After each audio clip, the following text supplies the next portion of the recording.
Hi, everyone! Woo! Happy Pride. As a matter of fact, I believe today is Pride Day proper. Let me see. Let's just research, make sure I'm not talking out of my butt before I tell everybody. It is, right? So today is Pride Day, which is the anniversary, the 51st anniversary, I believe, of the Stonewall riots. So we are all here, we are all queer, and we are just so gay and full of joy and happiness to bring you the Rainbow Roll. This is the final installment of our 4-part series in honor of Pride. All donations and proceeds are going to go right to the Trevor Project. Please take a look. You already saw our Tiltify video. There should also be some links in the chat so that you can donate. A little bit about that donation system. $25 to $10 gets you either advantage or a +1. Then you can do $25 for a reroll. $50 gets you a thirsty haiku. They're very, very thirsty and spicy. $75 gets a level up, a monologue, and $100 gives someone a level up. If you do any of those two last ones, the 75 or the 100, let us know if you have a player in mind. Otherwise, we will roll for it. So let's go around the table. You already know me. I'm sure you guys are like, we know you already. Let's go around the table and introduce all of our fantastic players. I'm so excited to see all of these beautiful, bright, shiny faces in front of me. Let's start with Cassie. Hello, everybody. I am Cassie Mothwin, also known as Contest Cassie on Twitter. I'm so excited to be here. Yay! Jade? Hey y'all, I am Jade Valkyrie, and I'm playing Astoria. I won't say anything else. Next up, we have Kaz. Hi, I am Kaz. I'm also known as the Mini Arcanist on Twitter. I'll be playing Rowan, who uses they, he pronouns. Excellent. And last but not least, Carrie, please. I am Carrie. I'm Carrie Smith 2012 on Twitter, and I'm going to be playing Madison. Beautiful. So I am your GM for the final time, Candace Magnificent, at that Candace Girl on Twitter. We are, like I said, and can't say enough, very excited to be here with you today. To just recap a little bit so you all know what the players know. This is called Thirsty Sword Lesbians and the Quest for the Holy Tale. The Dark Ages are fast approaching in the Kingdom of Camelot, and the regents there are looking for a group of heroes to lead the king on a quest to find the Holy Tale, the one thing that could keep evil and sickness in all the land at bay. So we're going to open on a big and beautiful castle. It's kind of situated and nestled among the rolling countryside of a distant land, nowhere that's really specific. The sun is just beginning to rise. It's very early in the morning, prime time to be setting out on a fanciful quest. As a group begins to form at the center of the grassy castle square. The parapets, you can see people kind of rushing down from the towers themselves, people rushing through the front door over the little bridge and into the castle proper. People are very excited. There's a ton of bustling. You can see people kind of carrying great plates of food and, little things, to send people on their way. Somebody has, different bags and assortments of things to give to all of the volunteers that are heading out on this gigantic journey. A guard stands right kind of in the middle of this kind of almost chaotic scene, trying to get his other minions to kind of clear the way and make a space for all of you. And you can hear someone kind of calling out names really, really loudly. And as you're all trying to kind of figure out where to go, a steward kind of pushes you all and herds you in one direction, kind of almost single file up behind some other individuals that are kind of walking up and presenting themselves. And you can see right at the kind of end of this kind of thoroughfare that you're about to kind of go through is a small crowd of gentry, right? Maybe not peasants and things like that. They're all kind of outside the castle walls, but just, other lords and ladies and such. Side note to the chat, we've got 6 advantage rolls / +1s, and we've got 3 rerolls. So let's see how hard it's going to be tonight. Maybe I'll be nice. I don't know. Okay, so the guard is there, And you can see he's like a middle-aged, maybe like 40, 50s-ish man. He's got kind of like sandy blonde hair that's kind of shaggy, and he's wearing a little page cap, like really, really poorly. You can tell this is probably not his usual getup. He's got a huge sword at his side that looks far too industrial for any simple, spokesperson for the king. And he's got this big, ridiculous scroll in his hands, this nice parchment. And you guys can kind of see through the paper with the sun kind of beaming down on it. It has all this beautiful illumination on it.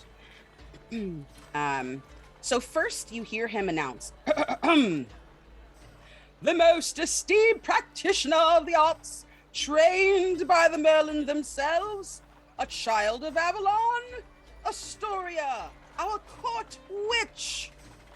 And we see kind of cascading down this like verdant green pathway. Astoria, please describe yourself and tell everybody what your character is kind of doing or feeling on their way down this kind of promenade.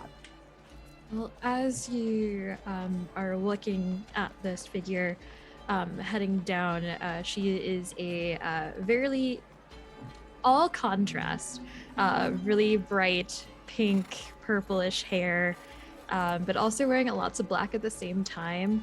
A very curvaceous figure, but also seems to be very stiff almost, kind of odd given the outward appearance of them. She goes by she, they pronouns, and she's just feeling kind of uncomfortable with attention at the moment, but she's also very proud of what she's worked for. So proud and scared. Okay, so your affectation doesn't seem to bother any of the onlookers. They are cheering their heads off. They're going wild for you. You can see some people are like kind of flying like little flags that are purple and pink and black, like in your colors and everything. As you're walking by, you can see like little kids like looking up at you like with mystique and interest, as you kind of take your place at the end. There are already 2 other knights that are waiting there, that are kind of just like waving and doing their duty, smiling broadly, and waiting for the the procession to end. Next up, you hear the host with the most, the undeniably entertaining, endlessly invigorating, talented powerhouse known as Maxima, our court bard. And you can hear like some panpipes start to play, and all the there's some drummers that are kind of like following you down as you walk. Please, Maxima, tell us what's going on with you. Hello, I am Maxima. I am a bit of a performer, charmer of sorts, with my powerfully long hair that is always blowing in the wind, my toga that shows off my impeccable shoulders and chiseled abs, and a lute on my back. It's hard to ignore me. And that it is. You have never been so right in your life. Every single eye is on you. I mean, you can even see like the eyes are pulled away from those that are staring at these knights and from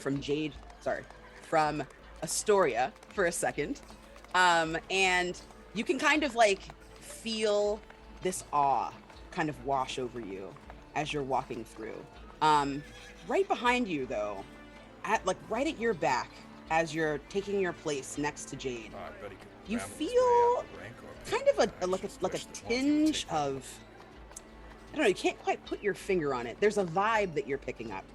And just as you kind of recognize it and kind of straighten, you hear the voice ring out again. The hero, mighty in both hand and heart, the sword master extraordinaire, the one who leaves women weeping, Sir Madison of the Round Table. Madison, what kind of vibes are you putting out there toward Maxima, and what do you look like? Like, how are you feeling in this moment?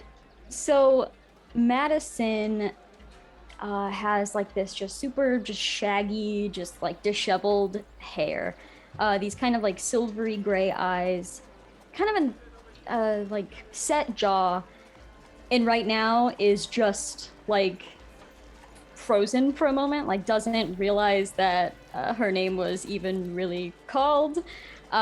Just kind of watches Maximo walk over to after being called, and then suddenly like snaps and goes and just kind of like awkwardly head down, walks over, avoids eyes from most people, and just does not look at Max again. Okay. So you like pause for a moment before continuing down the procession, and you can hear like when you finally like jump start again, like the clapping has kind of faded a little bit and then comes back up again when you get really excited. There are like a gaggle of young ladies between the ages of maybe 18 and like 25, right? Like the maidens of the court. And they're just like swooning and crying and reaching out for you. Ah, Madison, please notice me, Madison. I need a wife. Madison, hello, I'm eligible.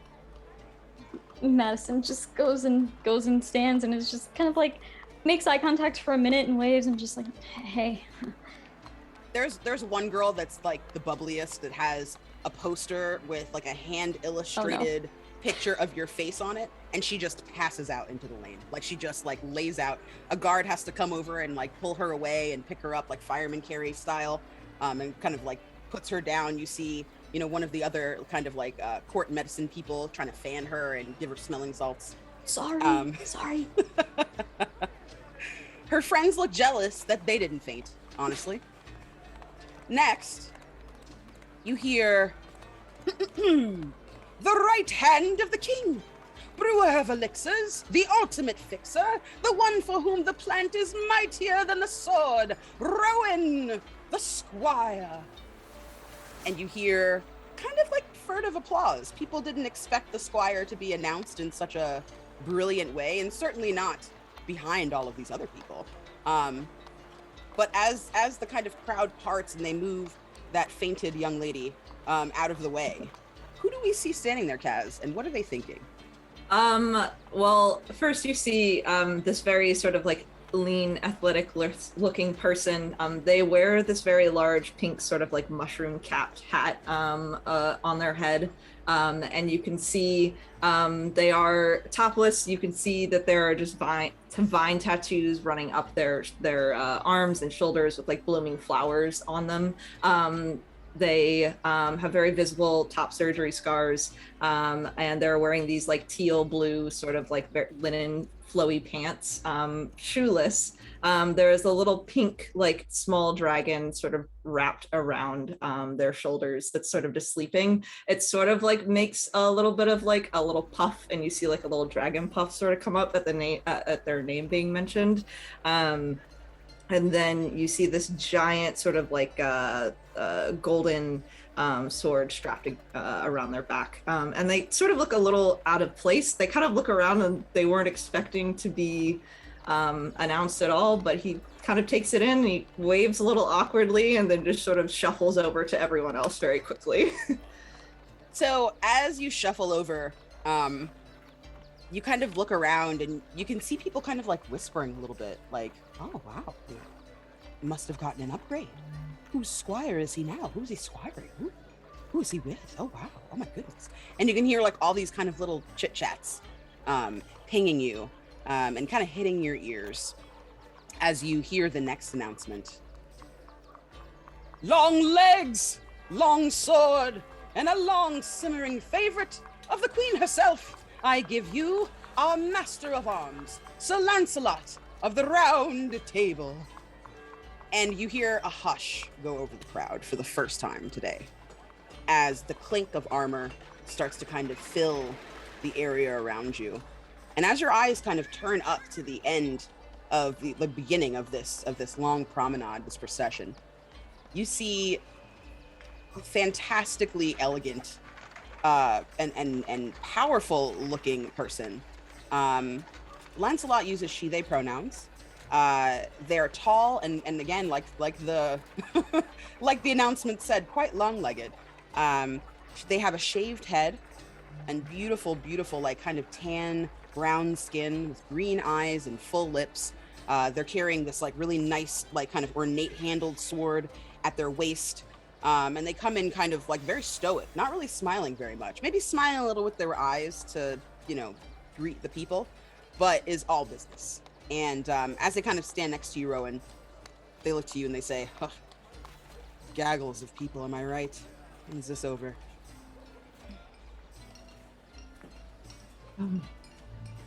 I don't know. It can be over whenever it needs to be over. Not soon enough. Let's get it on with. You guess. Like you can hear the audible grumbling of this person. The rest of you kind of get a little bit of it as it's like traveling down the ranks of you. This person is just not pleased to be here at all. She's very like, I have other shit to do. That's the vibe that's kind of emanating from her.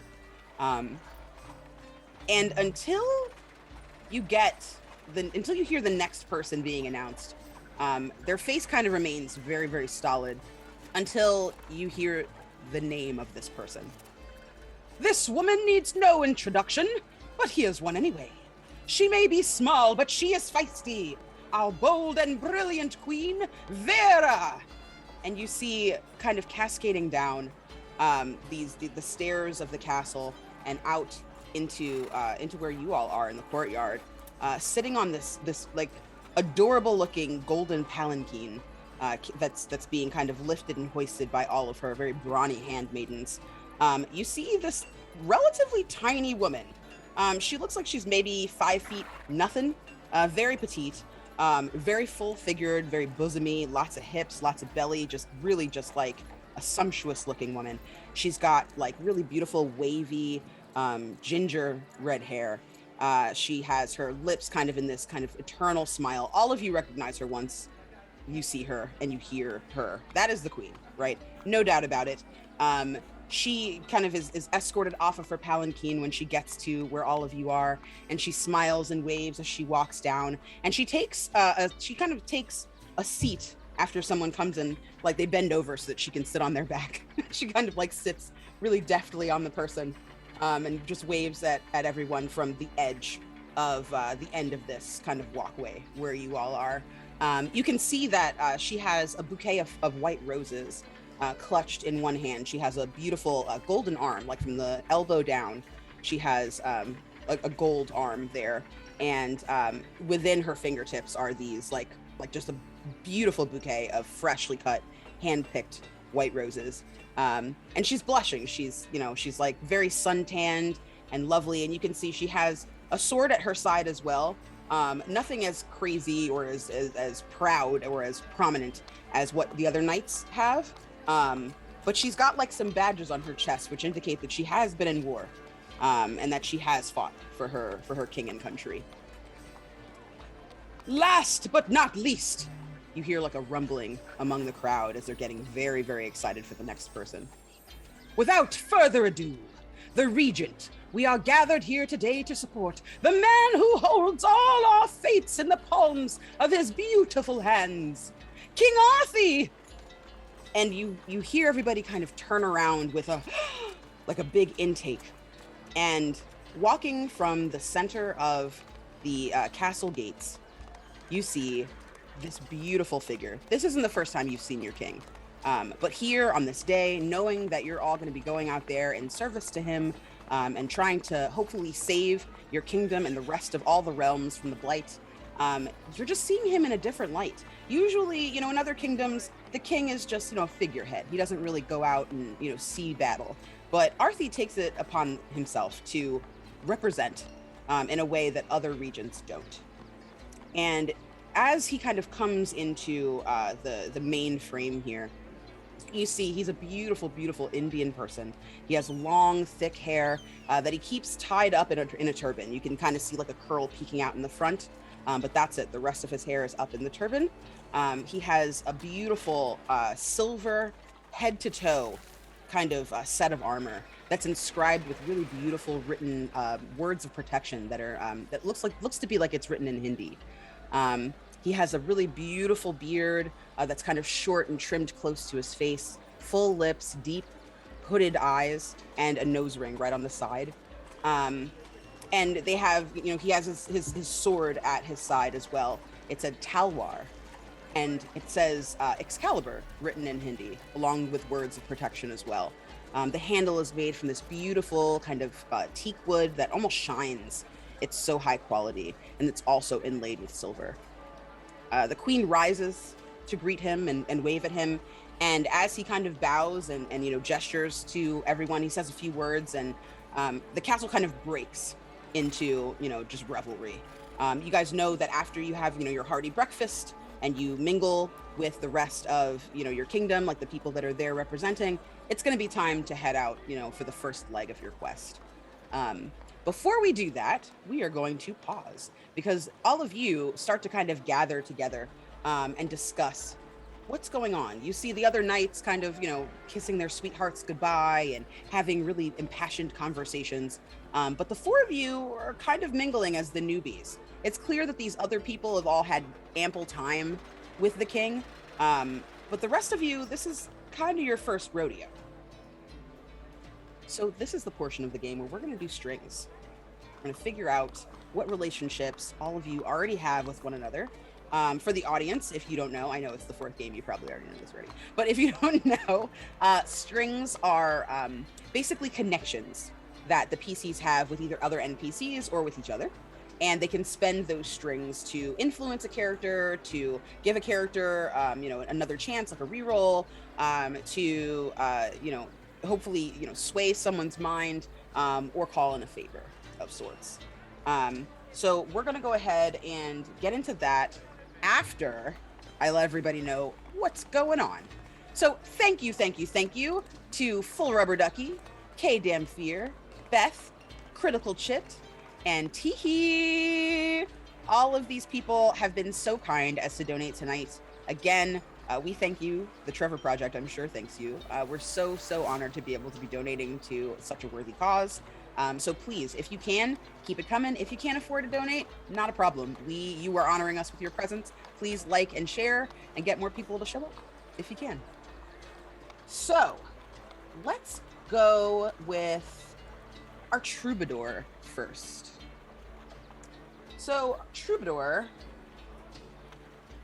let's see. I believe you wanted who has seen you at your lowest, yes? Mm-hmm. Okay. Who do you think would be a good pick for that and why? I think Rowan would be a good pick for that. I think they might have walked up on me when I was lamenting a previous relationship by drowning my sorrows alone, perhaps at the bottom of a bottle. But Rowan found me and took a walk with me and made me not feel so alone. It's up to Rowan what we talked about and what they said to inspire me. But while I am still low, I'm not as low as I was. So thank you, Rowan. That's beautiful. Rowan, definitely keep that in mind. You might need to call that up later in the game. Not saying it's going to come up, but it might. So next up, let's talk to our spooky witch, Astoria. Whom have the unseen warned you about at the table? They definitely have warned me of Lancelot for sure. Okay. Due to them being very fiercely known throughout the lands, and monsters have been slain by them. Various people outside the norm. I do not want to be a part of that group of people slain. Yeah, they're definitely a killer. They're known for their power. Anybody that's in your traveling party, any of your companions at the table? Say probably Cassie as well. Yeah, okay. But for different reasons, not for, of course, the danger reasons, but more they might figure me out before I figure them out. Interesting. All right. Both of you remember that, please. That might come, but I mean, that'll definitely come up. Who are we gonna? Next, we have our trickster. I would like to know, Madison, who has been the worst victim of your trickery? The worst victim of my trickery was Maxima. Okay. Upon ending the previous relationship. That's very juicy. Do you want to go into what they saw, or is that something that you'd like to unravel in our game? I think we'll let that unravel. Okay. And then last but not least, our nature witch. Nature witch, who thought they took you on a date when you thought it was just a fun, friendly time? A good one. AKA, whose feelings did you obliterate? Oh gosh. I think just for the heck of having a string, I'm gonna say Astoria. Ooh. I would say we went on a really nice gathering herbs for some magical concoctions sort of date. And Rowan, in all their sort of obliviousness of being like, oh, we're in nature, this is my favorite place, we're just good friends, just sort of hanging out, you know, we're at the lake, yeah, there's candles around, it's nothing, it's all good, it's you know, we're great friends. And I think, yeah, that's how that went down. So to Rowan, they did not understand what was happening, but yeah. Astoria, don't be hurt. I cannot tell you as a queer woman slash queer non-binary human being how many times I have gone on a date that was not a date. So you're not alone. I feel like that's realistic. the curse of all queer people. You just never know when it's a date sometimes. Beautiful. Okay. So as you're all kind of figuring out, you know, getting things in order, figuring out, you know, what's next for each of you. Some of you might be reminiscing of days past. Some of you might be a little concerned about what the future holds on this trip. You can see horses being led from the stable. Each of you has a horse. It's one that's just kind of been assigned to you by the king, not specifically anything that, you know, you would have brought with you.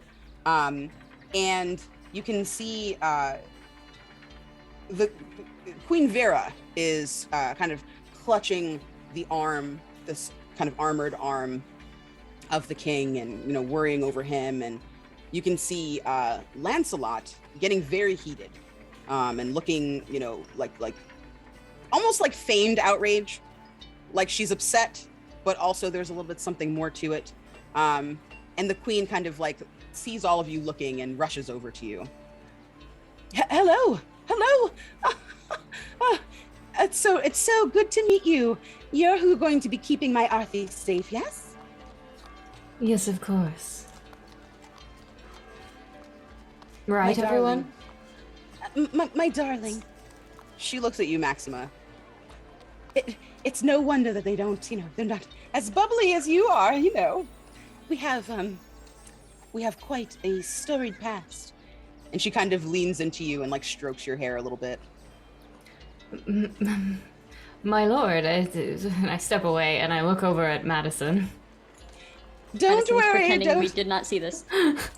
don't worry, all of you. I don't play favorites, but I am a patron of the arts, and well, I am deeply grateful for your kindness and generosity. always. You're too beautiful not to spend a little money on. Well, I do hope it is my voice that you adore more than my looks. Oh, but of course. And you see she gets like really, really red in the face. Like she has this nice, like kind of suntanned skin with like this smattering of freckles across her nose. And she just goes like beet red for a second. You are beautiful as well. Well, it's my job now that I'm a queen. Since my injury, I haven't been able to quite rule the same way I had planned, but you know, it's our worthy pursuit. I don't recall hearing news of your injury. Long ago, my darling, long ago. I'm taking a different role now. And you see she produces one of the white roses, and it has the dress that she's wearing is this deep silken emerald green dress, right? This like really kind of dark green, forest green dress. And as she gives you this white rose, It has a beautiful lace ribbon tied around it, dyed the same color as her dress. I give you this favor. It'll keep you safe on your journey. Think of me. Always. I And expect She'll tuck to it have- into her toga. Beautiful. Okay. She kind of looks at you, and as she kind of goes to the next person, she like waggles her fingers at you again, like romancy, like, and you. I hope to hear more songs when you come back. Hopefully about my beauty this time. Hopefully I'll be inspired, yes. Oh, and you, Astoria. I know that you've always served us well in the court, and I suggest that this time will be no different. Make sure that you keep an eye on these ones. You seem to be the most responsible. Well, I suppose I can't let you down there. Oh, hello, Shadow. Came by. You could never. And she hands you the rose, and she kind of like leans in and whispers in your ear, you know, it wouldn't kill you to get out there. 2 eligible knights, your companions. I'd love to see you settle down, my dear. So much to do, but I will take that into consideration. You have my word. Of course. So she kind of like curtsies to you gently as she passes, and she heads over to you, Madison. I don't know. Does a heartbreaker need influence? I should think you have enough influence just all on your own. I don't know how to take that. Thank you. She like looks you up and down for a second and just kind of like, you see her drinking you in. And she kind of like straightens for a second and like glances over at Maxima and then back at you and colors again. Where are my manners? So sorry, Madison. I know your heart is occupied. Yes. No. So she like she tilts your face up to like check you out. How tall are you? Probably like 5'5". Okay, you're 5 inches taller than she is. So she like puts her hand up and like tilts your face back and forth and kind of like checks out a couple of, you know, like little scars you might have and things like that. Well, I imagine if you're still unattached when you come home, perhaps your heart might belong to your queen. I think my heart belongs in my chest, so... Delightful! And she hands you the rose. Oh, thanks. Thank you. Keep it close to your heart. And by that, I mean, maybe give it to someone else who needs it. And she like rolls her eyes and like throws a glance over her shoulder back at Maxima one more time. She looks at you, Maxima, and like kind of blows a little kiss. And then moves on to you, Rowan. When she gets to you, she takes your hand immediately and looks up at you. I know this is your first time out with Arthie. You've had some conversations, yes, but this is your first time attending to him, right? Yes. Nothing to worry about, my dear. He is so gentle. Almost too gentle to be a king, if you ask me. Could use a little toughening up. Oh, well, you might ask someone else on the group. I'm not really good about toughening people up, but I could try. I don't know. There's nothing wrong with being gentle, though. You would say that, wouldn't you? Your hands are rough, but still you have the softest touch. Well, you have to be careful with plants. You don't want to, break any of the petals off when you're grabbing them from the root, so... Oh, my darling Rowan, you could say the same about people. And she kind of bops you on the nose with the rose. See, if you do that with the flower, the petals are gonna come off, so I would not do that again. She hands it to you. I will take it very gently. She looks at you kind of holding this flower. Yes, it's natural habitat. I approve. Thank you. And I bow very deeply to her as she leaves. She looks at you all and says, well, follow me. And she leads you down to where Arthie is standing. And you can see this beautiful cream turban has now that you're close up on him, his turban has all these like really beautiful, like kind of gold thread, like shapes and patterns kind of woven into it. Far nicer than you would assume someone would be dressed to go out on such, a dangerous quest. But he just, it looks like he was made to wear it. Like it looks perfect. And as he kind of sees you all, you can hear the argument that's been kind of growing and growing between he and Lancelot kind of dying down. And Lancelot crosses her arms. And he welcomes you. Hello. And he bows a little bit. I'm not supposed to bow. I'm King Arthie. I am your regent. Some of you I have met. Maxima, hello. Nice to see you again. Yes. Good to see you, Madison. Yes. Thank you. We haven't had too many conversations, Astoria, but the Queen assures me that you're quite good at your duties. You must be Rowan. Hello. Hello. Yes, it's an honor to meet you. And to be your squire. Yes, I can't say I'm much trouble, but you might want to keep an eye on me. I tend to wander. I like freedom. Oh, well, short supply. We'll fit right in though. We'll be good. I like freedom too.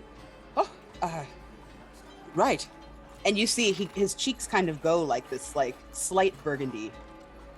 And then he like immediately kind of like snaps back, right? And yes, just a moment, everyone, please. Everyone, I have an announcement to make about my party. I have quite a large group accompanying me, and the Queen, she should not be left with no one. So I am, by order of royal decree, and you see him get like really confident, Sir Lancelot will stay as the Queen's protection. Queen, Vera, beloved, please allow him to tend to you. And you see Lancelot just like roll their eyes. I didn't say this, sorry. Lancelot uses she, they, he pronouns. You see them like roll their eyes. Yeah. I'll stay here and not have an epic quest for glory. And you see the king just turn his back and start to get seated on his horse, and he motions to you, Rowan, to assist him with that. The rest of you can hear kind of the remnants of the fight. The Queen, Vera, is just like over the moon that she doesn't have to worry about being alone.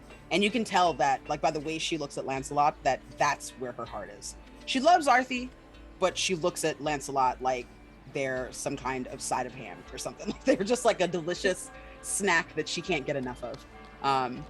And he gives her his arm, and she just very eagerly like loops both arms through his and looks up at him. My darling, we're going to have so much fun together. Yes, my dear, let's go, please. I'll be honest, I'm happy I can stay with you, but it would have been nice to have a fight. Madison, please, bring me back stories. Tell me of the things you kill. Bring scars to me, Madison. Wow. Okay. Yeah. Yes. You can see, like, you can see fire like blazing behind her eyes as she like stares at you. And Madison's just repeating. Okay. Stories, scars. Stories, scars. What was the third thing? Stories, scars, glory, epic tales, any of it. You don't have to stick to that list. Just give me something to make this worthwhile. I mean, beautiful women, yes, there's lots of them. The Queen is beautiful, yes. But the story, good man. I will bring you a please, sir. I'll bring you a story. I will bring you a story. Thank you. Yeah. And like the Queen just like yanks him along, like all like 6 feet of him, just like pulls them along, and you see them kind of disappear and reappear in the parapet closest to where you all are. And the Queen has like a handkerchief out. She's waving it at all of you. Goodbye, good luck, as you all kind of ride off into the distance. So time for a thirsty haiku? Yes, I'm hearing in here that we've got a thirsty haiku. Let me catch up on the other people who have donated. We've got 20 bucks from Aeon Bar. Thank you. Thank you to Domo Kame and Your Average Druid for your donation. Thank you to Post Poetic. Oh my gosh, Post Poetic. I will give you a haiku. Maybe I should give you two, since, you know, I don't want you to judge me, because you are obviously a super duper fancy poet, I think, from your handle. So we'll go with a wholesome one. We'll do one from @FullRubberDucky. You can find him on Twitter. He has very graciously donated some haikus to us. A shy, fearful glance, a proclamation of love, a cheeky retort. And then I'm going to do one here for Astoria. A wise witch by day, smoldering monarch at night, lust deep in the woods.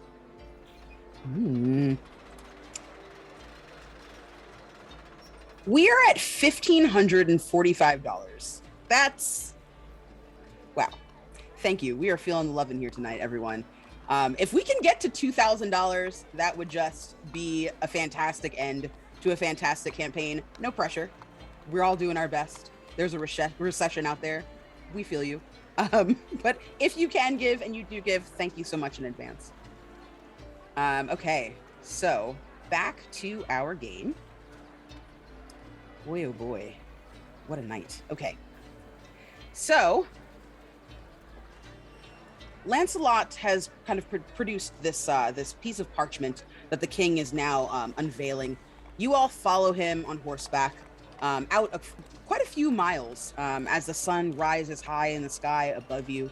It starts to kind of make its descent as you're just heading further and further and further into uncharted lands. Most of you have been around kind of the outskirts of the village that surrounds Camelot, right?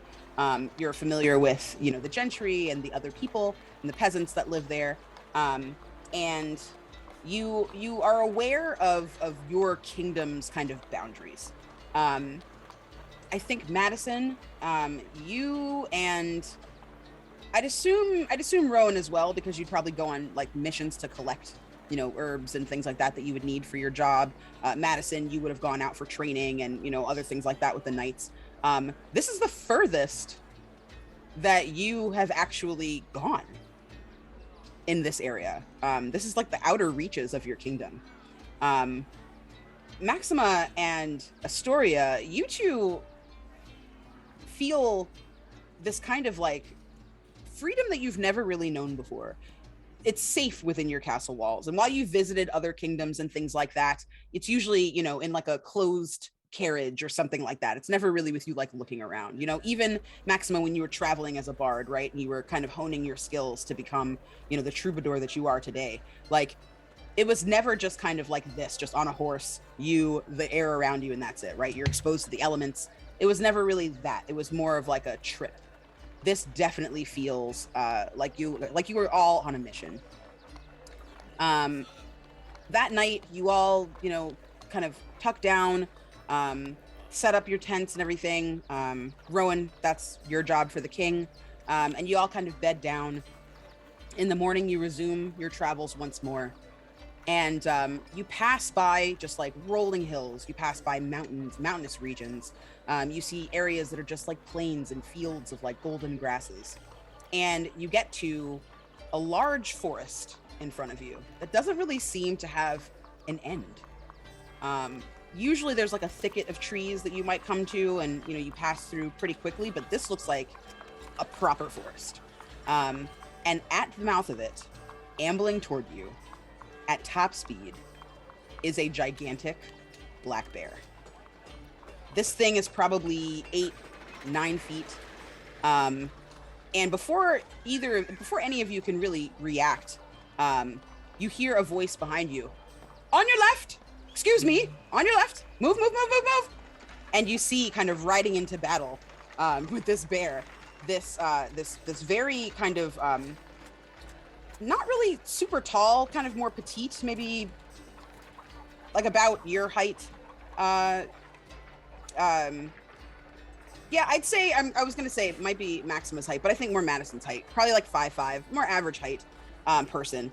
And they're on, this kind of white steed, and they're riding valiantly. They have this beautiful coat of copper armor, and you see as they kind of ride up, and their horse like sees the bear, they get knocked clean off the horse. A second knight, that other person that you all saw earlier, comes riding up. This person is huge. This person looks almost as big as the bear. And you can see she kind of jumps off of her horse with this giant broadsword and starts to kind of battle and try to get some hits in with this bear. And the bear is just like more agile than you would expect, swiping, takes that knight down as well, and now is making kind of this stalk toward the four of you. The king is behind you all and trying to kind of fight for a position at the front. Please, let me save you. That's probably not a good idea, sir. You should probably stay back behind. And Rowan's gonna sort of put themselves in front of King Arthie, best that they can. And yeah. Madison is gonna do the same, but with Max. Okay. Max is going to step around Madison. Okay. What do you say when you step around? Like, do you say anything? Nothing. It's cold shoulder. It's the cold toga shoulder. Okay. All right. And so, what are you doing there, Astoria? Astoria is first going to ask her eerie companion Shadow to also look after the king, as well as trying to maneuver kind of like I would say in between, getting some distance between herself, the king, and the bear, so almost triangulating, if you will. Yeah, just trying to see if there's anything that she can do. She's racking her brain for ideas at the moment. Please describe your companion. My companion is a very cute cat. Inspiration is in the corner. They're a black cat that seems to be like completely black, and you would normally see a black cat and it would be very shiny, have bright yellow eyes, but this cat seems to not really reflect light, but actually like grab it instead. Almost a shadowy appearance, and their eyes are, you don't see their eyes, but you know that this is the silhouette of a cat, so you can assume that it's a cat. Okay. So, Maxima, as you kind of fight to push yourself to the front, you see this like little black shadow out of the corner of your eye just dart forward at the bear. And you can see the bear like kind of pauses in its charge and like looks down at it and growls this like deep guttural growl. You can see when the bear kind of like looks back up at all of you, its eyes are glowing this like dull kind of brilliant, like this. It's like the eyes themselves almost look like they're like matte crystal or something like that. But inside is this like burning red kind of ember like look in this bear's eyes. As it bellows, you can hear like the roar. And as it kind of like stands up on its hind legs at its full height, you can see this bear is like a 9 foot tall, big black bear. Its paws are as big as like pot lids. Like it's huge, and it's roaring, and every like fiber of your body is like being vibrated. Maxima, for you, it's almost like when you're at the pub and things are just like at a cacophonous high level, the vibe that you get inside of your body when like your whole bones kind of shake from the energy around you. It's like that, but it feels scary. I scream. Ah! It is unfazed by you. Arthie says, please, I know you're here to save me, but what can I do? I don't want to be a nuisance. Madison, what can I do? You're not a nuisance, the bear's the nuisance. And I'm gonna... Do the horses seem spooked? Like, should we get off of the horses, probably? So the horses are, like, pawing at the ground and moving back and forth. Like, everybody's horse is very uneasy. Arthie's already off of his horse, and it's a few feet back from you. It's already gotten out of the way. Yeah, I think I'm gonna go ahead and step off of the horse just to let that go wherever they would like to go. And I'm gonna draw my sword. Okay. Tell me what your sword looks So it looks like a very just stereotypical average sword, like steel blade. The handle looks like it's probably like the hilt of it looks like it's probably intricate, but it's wrapped so that it can't be seen. Like it is wrapped in something. You can tell it's covering something up, but you can't see what it's covering. Okay. Yeah. So what are you doing with this sword? Where are you going? I am pulling it and taking a couple steps forward to be the closest one to the bear. Okay. So the bear looks at you, lets out another growl, and goes to swipe at you. Fair enough. Go ahead and let's no. go ahead and roll for me. Plus Okay. daring. Okay, so that's 2d6. 2d6, yes. Great. And you're gonna add them together. That's an 8. An 8? Okay. Yeah. So in this game, these are powered by the Apocalypse rules for the audience. Anything that's a 7 to 9, that's a mixed beat. That's a medium success. Nothing horrible is going to happen to you, 7 to 9, but there are some trade-offs.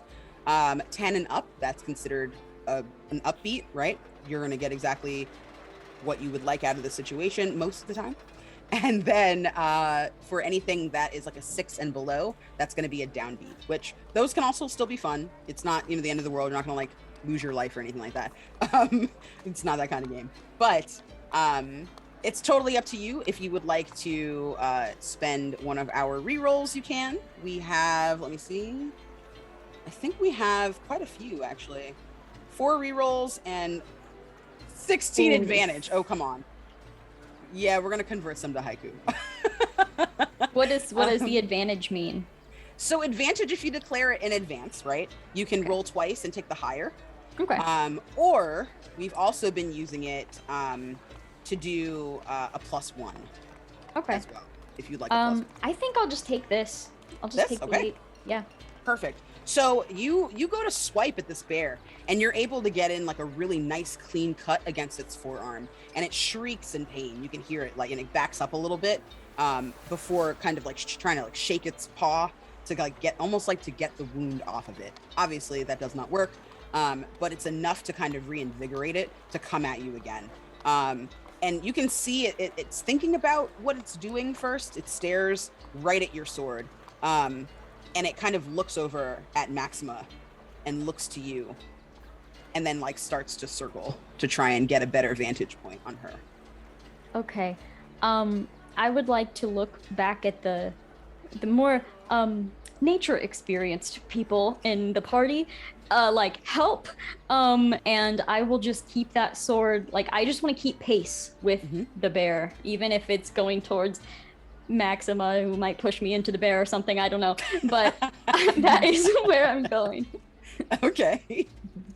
Maxima, what are you doing? This bear is looking like it wants to come at you. You can see there's already been a slice done to it. You see that as the bear is kind of shifting, it's keeping its eye on Madison, but it looks like it's really trying to focus itself on you. I'm going to try to keep its attention and grab my loot off my back and try to back away from Madison and strum my loot. Okay. Go ahead and roll me plus spirit. Is that 2d6s? Yep, 2d6. So what you're going to do is you're going to add, you have some stats in your playbook. So whichever stat that you chose for your character, you're just going to add that to your roll after.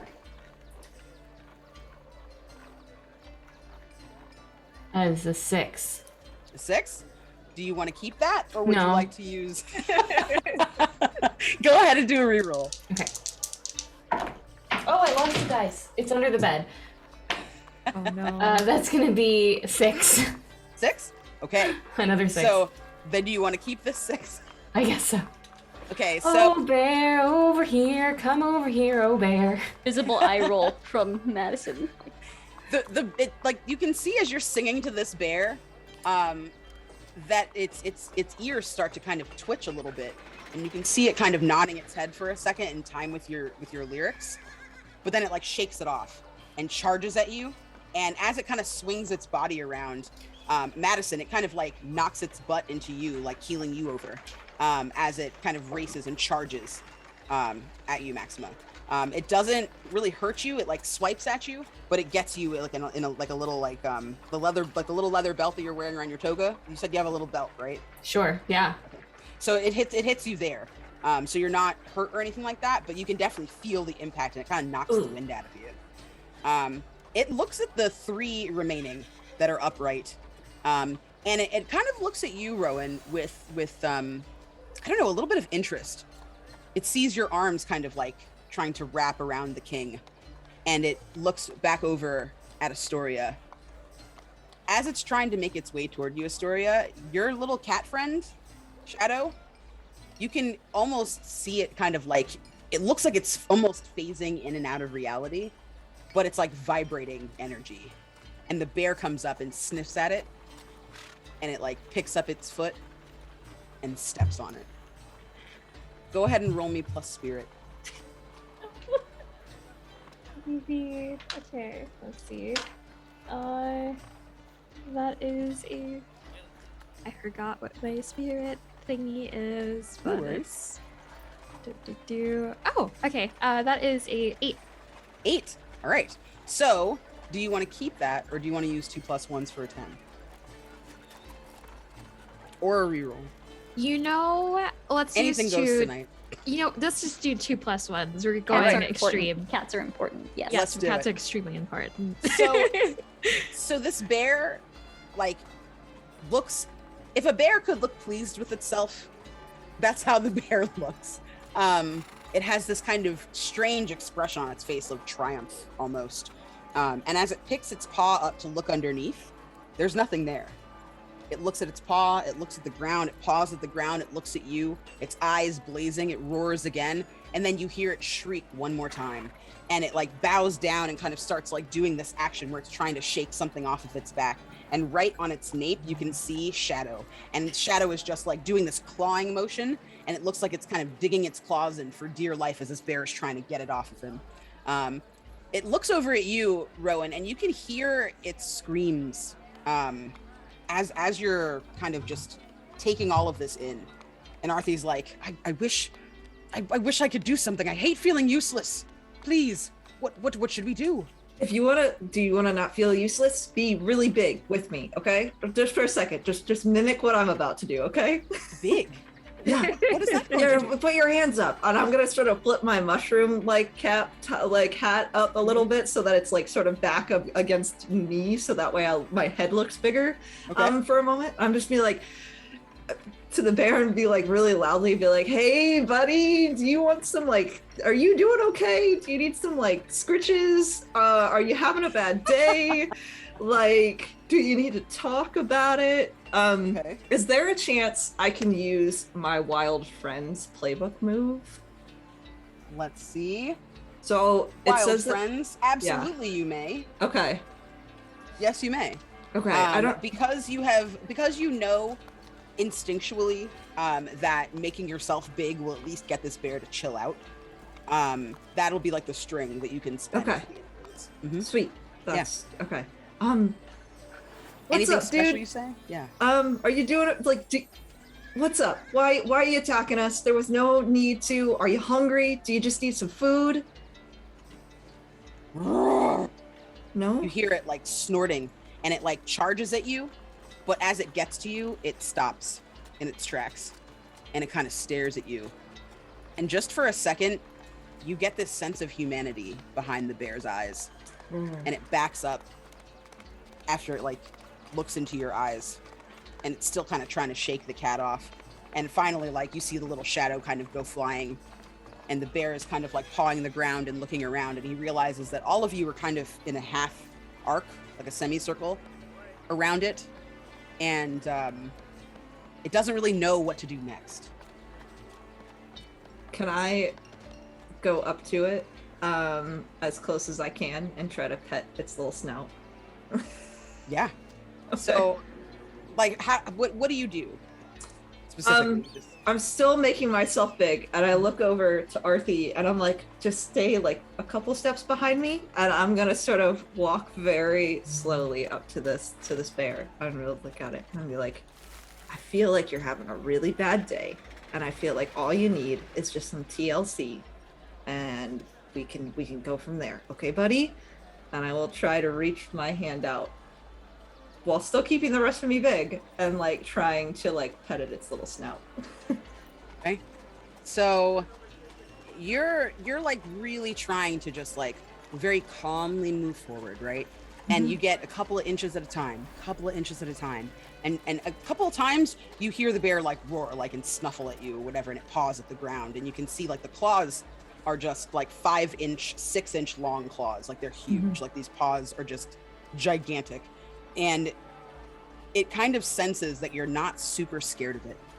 And you can see the closer you get, the more agitated it kind of grows until you're about, I don't know, a foot away, 2 feet away. Okay.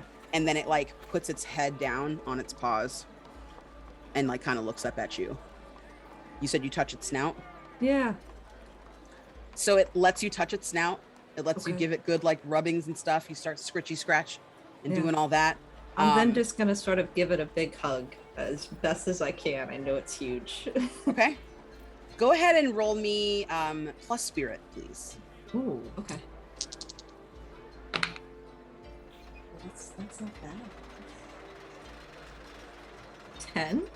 10? Hey, wow. Then, so you're holding this bear and you're kind of feeling it like in your arms, and it's nice and warm and like soft, and it smells like the grassy like hay around you in those fields that you guys just passed through. And it feels like really like warm from the sun. The fur is like really soft, like almost suspiciously soft. Usually bears have like coarser hair, like coarser fur. And as you're kind of smoothing this like silky hair kind of on this bear's back, you start to kind of feel like a little bit of a shudder inside of the bear. The rest of you on the outside, you see your friend, your companion, walk up to this gigantic bear. I mean, how tall is Rowan? Rowan's not that tall. They're probably sitting at like 5'3", 5'4". They're, Okay. you know, So they're not this that tall. this bear is like 3 times the size. It almost feels like 3 times as big as Rowan. And Rowan is kind of just like leaning into this bear, and the bear like reaches out a paw and kind of like pushes them deeper into like the hug. And the rest of you see this bear start to kind of like shimmer, like the fur starts to shimmer and starts to fall away. And underneath you can see like hands start to kind of like form and like a body start to form. And as the transformation is complete and you pull away, Rowan, within your arms is no longer this gigantic black bear. Instead, you see a really cute person with really bright brown eyes, kind of looking up at you. They are kind of tan in complexion. They look like maybe they're a First Nations person or a Native American person. They have kind of short, kind of shaggy hair, a really cute smile with big dimples and a gap in their teeth. They're not really wearing much in the way of clothing. They have like kind of some scraps of like some furs and things like that that they're wearing. And they almost look like they're waking up from a long dream. They're about 5'10", so they're taller than you are. And when they separate from you, you see them like cover themselves, like, oh, I'm. Oh, you're fine. Does anybody have extra clothing? I don't. I'm immediately moving to help with the forearm slice if possible. Yeah, there's definitely a cut on their forearm. It looks like it's in the process of healing, and you see them kind of like look around, like they look at the blood and they're like, and they kind of like lick their hand and like wipe it off, and they look and they start pulling up these little roots, and you see them kind of chew them and they like spit it out and put it on their wound. Sorry, that's probably gross. Oh, I don't worse. judge. Yeah. Yeah. Well, I mean, not for you, right? You're used to this? People turning in front of me, not really, but everything else around it. Yeah. Are you okay? I've seen better days, really. Okay. I've seen better days. It's nice to meet you. I'm Sage. Sorry, I'm not always a bear. No, I'm Rowan. It's nice to meet you. Hi. Sorry. And you can see this person is just trying really hard to not offend anyone. Complete opposite of where you guys might have thought they would have been. No, I'm sorry. And I kind of like motion to my sword. Why did you come running out like that? Why didn't you like my music? No, your music was so good. I'm so sorry. When I'm all like, berry, I usually can still have people talk to me. I can still like understand, and sometimes I can talk. But today, for a long time, I've been like this. I'm so sorry. I was trying to communicate, and the rage just took me. And are you all right? And they go up to you first, Maxima, and they kind of like check your waist. I have tinctures and things I can put together if you. Whoa! I've made such a mess. I'm quite fine, thank you. Madison, are you good? Oh yes. I knocked you down. Are you okay? I'm fine. What are you all doing here? Wow. Also you. You're also a witch like me, right? Yes. Your hair is so brilliant. Thank you. With that, Ursteria will take off her like long, flowy black cloak. It seems like you might be a little bit cold. I know I wouldn't be comfortable in this situation, meeting new people and being injured, and also very unclothed. Yeah. And trying not to make eye contact while handing their cloak. Okay. So you see them kind of like swing it around them and kind of like, instead of putting it on like a cloak, like a regular cape, they kind of like do this like swirling thing where they like tuck some things into other things, and they make kind of like the sarong looking serape kind of deal. That's covering all of the important bits. I'm not usually shy. I just new people. I'm not at my best. What brings you to the forest? Would you feel better if we got undressed too? I might. I don't mind nudity. I don't know how much more I could take off besides my pants, so. I'll just pull down my shoulder strap. It's fine. Oh, thank you. Oh, you're so considerate. My name is Sage. I am the guardian of this forest. You haven't seen a really mean lady around, have you? I think you'll have to be more specific. Yeah. She's a witch, like us. And she gestures to the two of you. Mm-hmm. She's a witch, and but I don't know, her magic feels wrong. Like I said, I can turn into a bear whenever I want, but when I was like that now, I don't even know how long. She was so angry. Her magic affected your magic? Yeah, she's really powerful. And it doesn't hurt that I guess that I used to love her. Oh, that complicates things. Yeah, she has my heart, and she had it. Right now, I'm just angry. I could have killed you all, and this is just not who I am. Do not relate in the slightest. Sorry. Same. You can see their eyes kind of welling with tears. No, I know, you look far too smart to let anybody get one over on you and take advantage of your heart and your kindness. Right. Far too nice. Mm-hmm. It's about right. Yeah, So how can I help you? Enough about me. I have a cottage. If you need a place to stay, I have water. There's a brook nearby. What can I do? I'm so sorry. The king. The king. Oh, Arthie, are you okay? And you can see Arthie. Arthie is just like, he looks out of his depth almost. He's like looking at you guys. There was a bear. and now there's just not. Yes, that is what's happening. That's That's the story. about the so full far. extent of it. Good citizen. I think I might be your king, and although I imagine the wilds are probably your regents, but I'm here nonetheless. There's a blight coming. Have you felt it? Have any of you felt it? And you can see he's kind of looking wildly around, like he does not know. He has no script planned for this. This isn't on his map.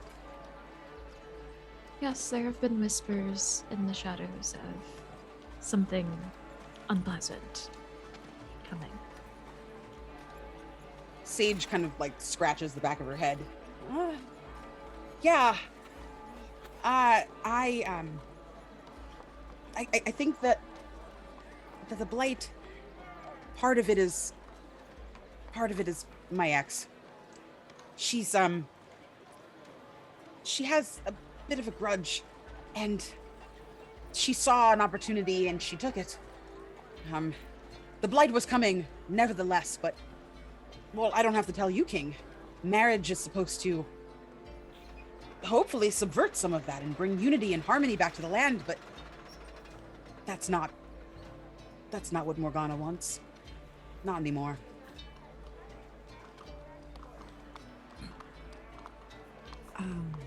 That seems like a really big grudge to hold over someone for them to do such damage. Hey, are you sure? You're like positive that's what's happening here. What did you do? Me? Yeah. Oh, well, You did something. What'd you do? Not necessarily. No. Something was done. Sometimes people just hold grudges for no reason, without knowing the whole story. And sometimes there's just misunderstandings, so. You can see, like, the more that Astoria and Madison talk, the more, like, the calmer the calmer that Sage gets. Like, they start to kind of like stop, like scritchy scratching and doing all their like weird fidgeting stuff that they're doing because they're uncomfortable. And you see like kind of this like slight like smile of uncertainty kind of come to her face as you can see she's trying to like turn over in her mind exactly what to say that's gonna hopefully calm everybody. Sage, baby, you're fine. You're among friends. Tell us what happened. Well, I think you're all a bit right. When I met her, she was a creature of the light. She was, or at least I thought so.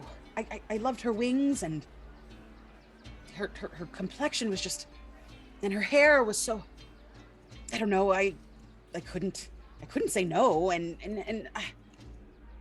when I got to know her, she was scorned.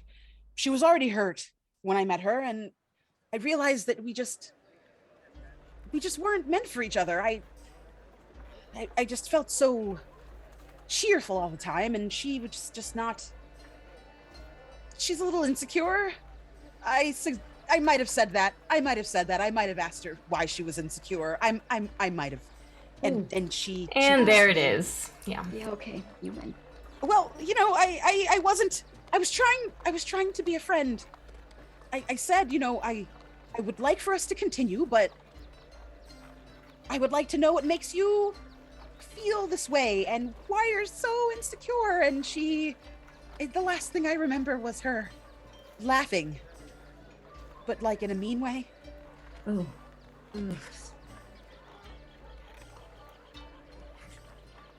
Where would she be now? She comes back once in a while to check, make sure no one's passing.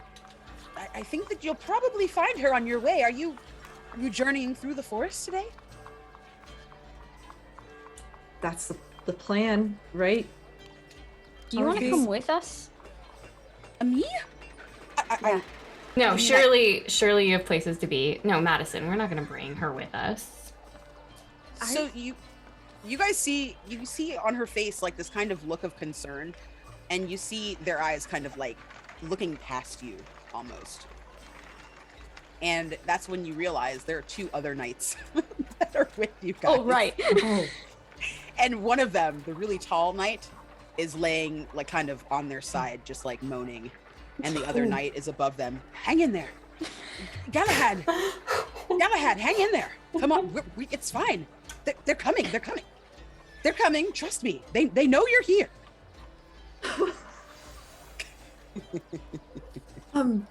Should we go help? I'm not gonna lie, I definitely did not remember that they were here. Yeah, I kind of thought they got hurt so bad that it was like. They're so dramatic. Let's go. I would like to hang back and talk to Sage alone Okay. while they head up there. Okay. So the 3 of you go maybe like 20, 30 feet from where you're standing. And you can see the kind of aftermath of the fight, right? You can see like the big like swaths of grass that have kind of been folded and kind of trampled underfoot by this huge bear. And it kind of like leads you up to where these other 2 knights are. The knight that's on the ground is called Galahad. And Galahad uses she, they pronouns as well. And has this very kind of plain suit of armor, very rustic almost. Kind of like there's like some chainmail as well, which like instead of that nice plate armor that Arthie has, and that several of you might be wearing as well, there's some chainmail in places, and all the armor looks really dinged. And when you get up close, you can see like kind of all over her face. There's like various scars kind of everywhere. There's like scars on her hands, scars kind of everywhere. And the other knight is trying to kind of like take off some of the armor to make her more comfortable. And you can just hear just like, oh God, fucking bears, really? Oh, why couldn't it have been swords? I know how to deal with swords. I didn't want to hurt the bear. I just, God. And you see the other knight that's trying to kind of undress them. Hold on, friend. Hold on. Hi. What are can you we guys do? doing? What can we do to help? The bear is no longer a bear, so that's okay. That's not something you need to worry about anymore. What do you mean You're the good. bear is no longer a... The- It doesn't matter. It doesn't matter. Galahad, they're hurt. Okay. Help me get the dressings off, please. Help me get their clothing and their items off. Do you know where's the bear? Oh, back there talking to Madison. And you see this person like look over their shoulder and then do a double take. Yeah, They feel really bad. So, yeah, okay. That doesn't help with this. Okay. I will help take off. The stuff bear off is the sorry, Galahad. Galahad. The bear is sorry. And you kind of just like see them like look up confused as they pass out and just like are just knocked completely out. And the other knight looks up.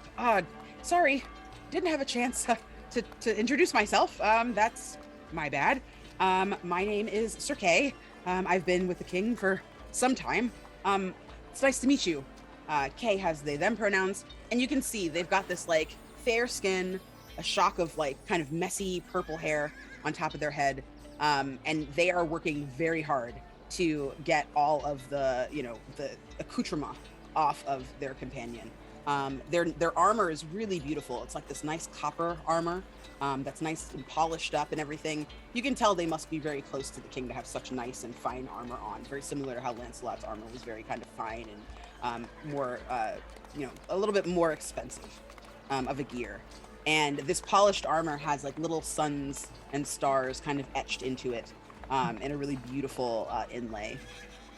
Sorry, I should have introduced myself sooner. It's really nice to meet you. Do you think the bear or the person, whoever, do they heal? Do they know how to heal? If they can transform, God, they could probably do anything. I mean, Astoria, do you know how to? You know, you're a witch. You know how to. You know how to do this. I could believe so, but I think it might be better to ask Sage for those tinctures. Yes, tinctures. I will go ask. Please stay put. Okay. Yes. Yeah. I'll be right here. Thanks. And And- Esther will jog over to Sage. So as you're like on your move, we'll flip over to the conversation that Madison is having with Sage. Yeah, as soon as everybody walks out of earshot, I just look at Sage and I say, does it warrant an apology? It does Can what? Can you apologize to, I'm sorry, what was Sage's ex's name? Morgana. Morgana. She, her? Yes. Okay. Are you against apologizing to her? No, I never mean to cause harm. I genuinely wanted to know. I wanted to fix it. See if I could help her in some way. Make her less insecure. She's beautiful. She doesn't need to be insecure. She's smart and she's funny. Sometimes in a mean way. But she's great. She could be really great. Madison kind of like glances over towards Max and then just looks back at Sage. Do you still love her? There's a pause. And you can see this like wash of kind of like almost like a pinky orange color across Sage's cheeks. And they kind of break eye contact. As she is now? I don't know that she'd let me. But if she wanted to come back, we could be so happy. We have more in common than she likes to admit.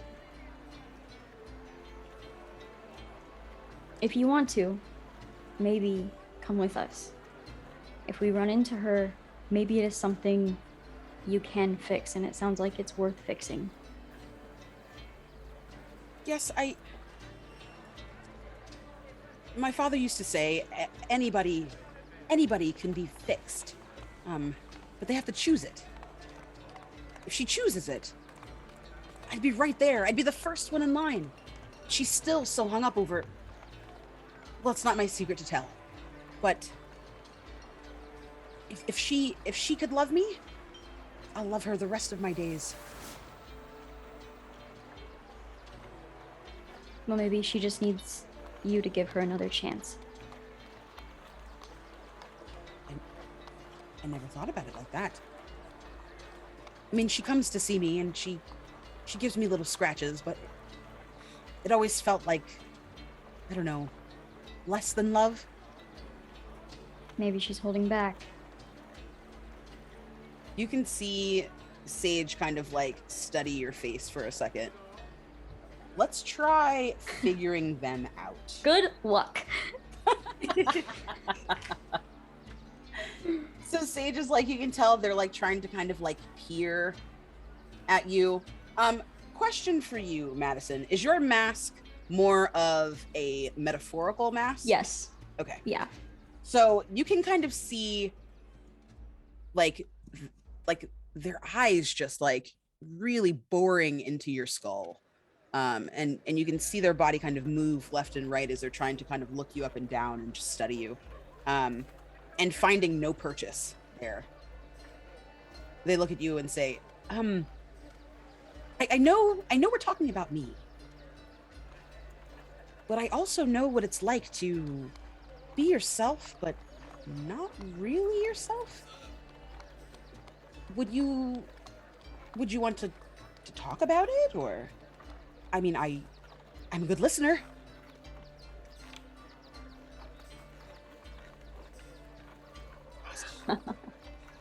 Yes.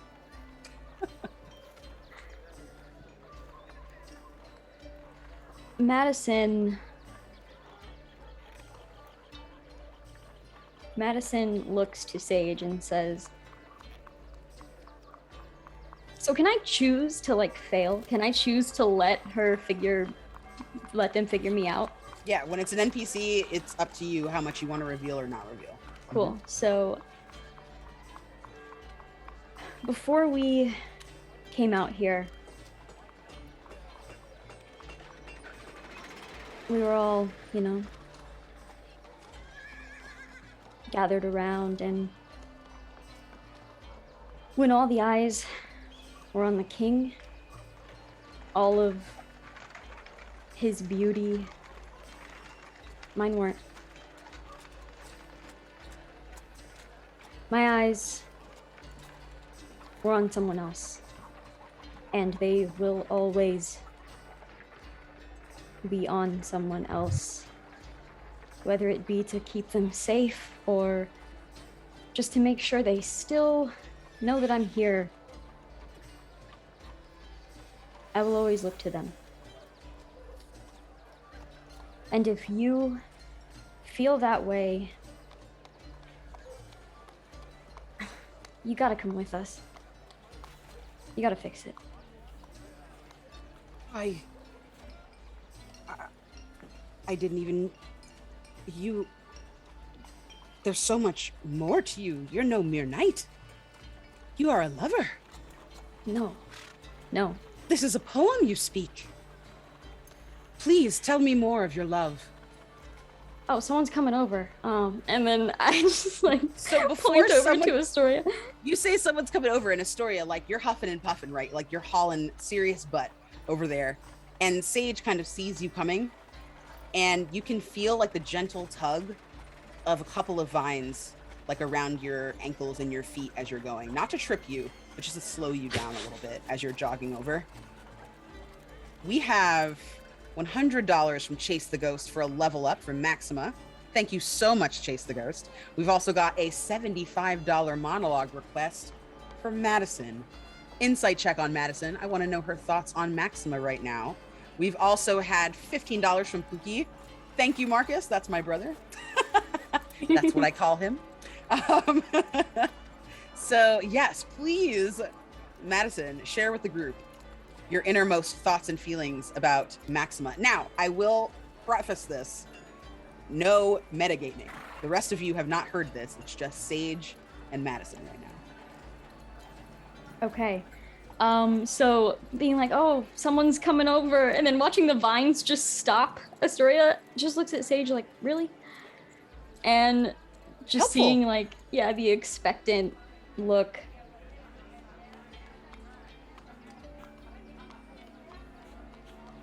It's Max, okay? That one over there, and I just point. She means the world to me. But she doesn't know me, not really, not who I really am, and I don't think, I don't think she'll accept that part of me.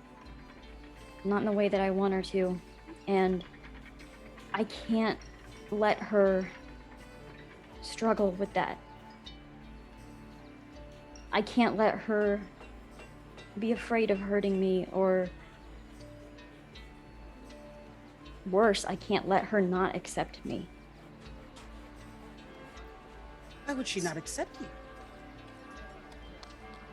There are parts of me that I hide from everyone. There are parts of me that I've hidden from myself for a while. Parts of me I'm not really ready to share with the world just yet, but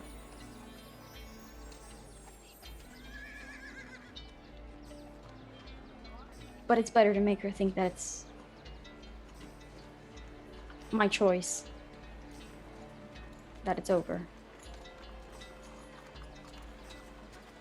You can see this look of like quiet reflection on their face. And they wait a moment before you can hear the vines like snap to allow Astoria to kind of continue to come by. And they look up at you and they take your hand. I thank you for sharing yourself with me. And I hope you can do so with your love soon. I know it's a lot coming from me in the way that we've met, but you asked me, could I love her?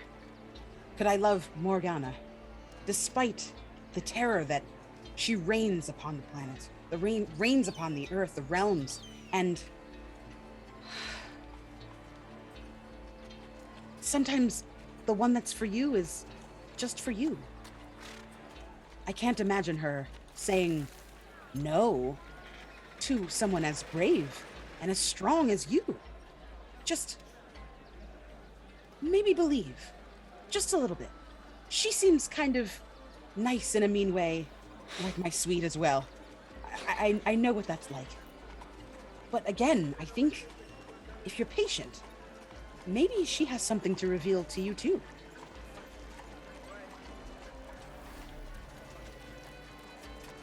I just nod. Like, Yes. metaphorically, mask is like coming back up. Like, okay, we've shared way too much.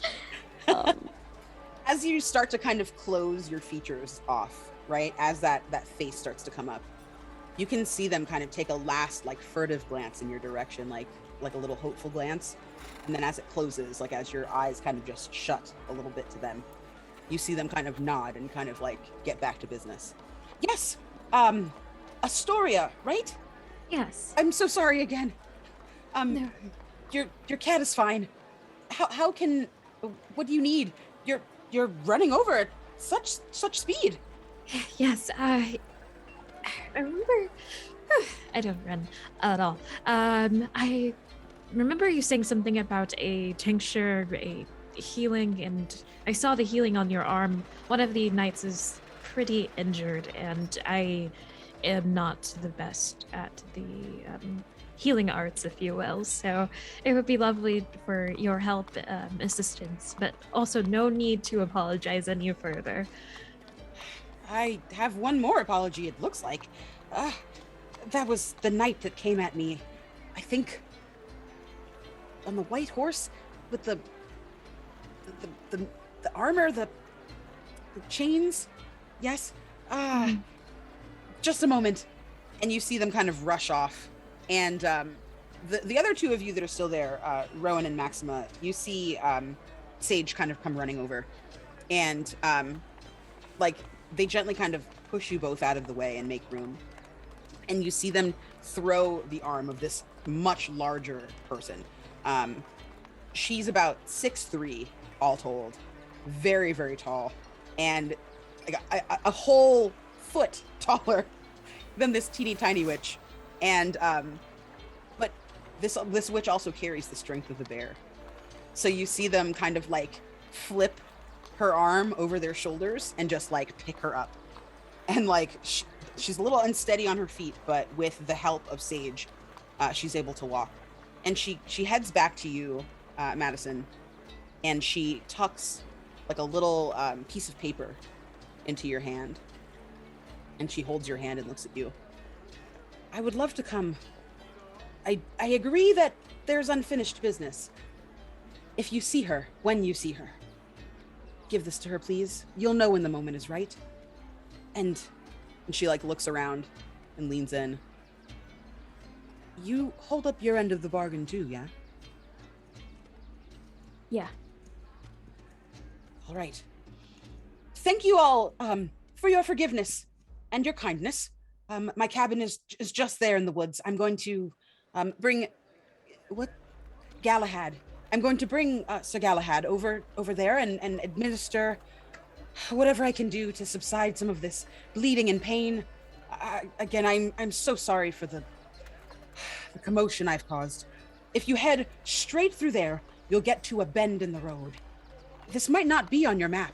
And you see, like, Arthie is, like, at the mouth of this big kind of thicket, like, holding up the map and, like, moving it around and, like, trying to figure out, like, where you all are.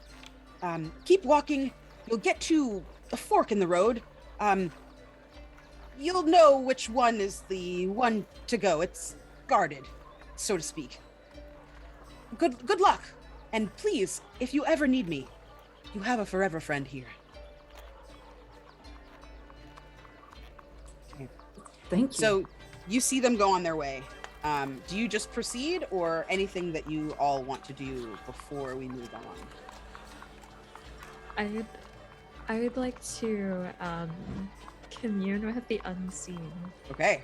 to Awesome. see if I can get some information about these woods that we're heading into. Okay. Go ahead and roll and add your spirit. Cool. I'm gonna use one of those rerolls. Okay. You all don't want it. You don't want that one to happen. Okay, that's way better. That is a 12. Okay. So that means I can choose 2 of these. But there's still one of the an unseen will now have a string on me, but I get to choose 2 of these things. So I would like to learn something important from the unseen. As well as I would also like to temporarily alter the unseen nature of like where we are. Okay. So, and I guess I'll do the second one first. Okay. So obviously there's probably going to be like, crumpled grass, maybe like some blood in some areas of the grass as well, and lots of bear tracks. Yes. But since I don't know where Morgana is or like where their sphere of influence is, I like to make it as if we were never there, as there was no altercation there. And I'd like to learn what exactly is guarding the path that we are going to have to head towards, if possible. So you're doing this kind of right at the mouth of the opening to the forest. And what does it look like when you commune with the unseen? When Astoria communes with the unseen, it would be something familiar to people if they either have hired Astoria, worked with Astoria before. She does this pretty often. She grabs from her lower back what seems to be just a pommel that has, gems, crystals, whatnot, and all of a sudden, almost iridescent flames come out of it in the form of a machete.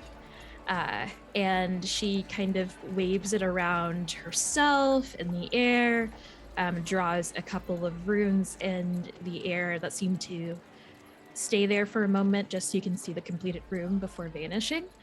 And her eyes just go completely over from their normal, like, lighter brown to pitch black, sclera black, everything black. Okay. As she is now seeing and communing with the unseen. Okay. So you look out into the forest, and the rest of you all kind of see her kind of just stop in her tracks. And Astoria raises their head, and some of you might be able to see, like, her eyes have gone completely black, and she's chanting and holding her arms up. And as they're kind of doing that, none of you can really see. You can see almost like, again, like the shimmer of magic that you saw before. Rowan, because you're also a witch, you start kind of getting this like ominous feeling. It doesn't feel unnatural, so it's not scary, just different than what your magic usually brings. And for you, Astoria, you start to see these kind of black forms, right? Very shapeless as far as, like specifics that you can't make out, facial features or any kind of details. But you can see they're all kind of like humanoid. And they're like it's almost like they are the guardians of the forest almost. And they kind of walk to you, and you can hear like little whispers. And as they're kind of whispering all around you, there's like almost like a little bit of like a chorus. It sounds like they're speaking in almost triplicate, like there are 3 people speaking to you at once, but it's one voice. And you hear, "Hello, Astoria. We are the gardens of this glen. Be careful. Across from you is a fork in the road. The one who guards it is nothing what she seems. Whether that is good for you or bad for you depends on yourself and your companions. But for now, go in peace into the wilds with our permission and our blessing."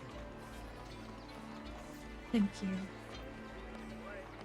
As you all kind of snap back to reality, as you see Astoria kind of come out of this, you look around and Sage is gone.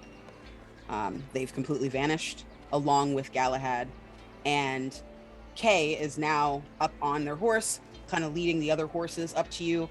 Arthie is back on his horse, and just kind of silently, you all just kind of get up and ride away deeper into the glen. So that's where we're going to leave it for a moment. It's 9:42. If everybody can come back here, 9:43. Everyone can come back here at 9:53.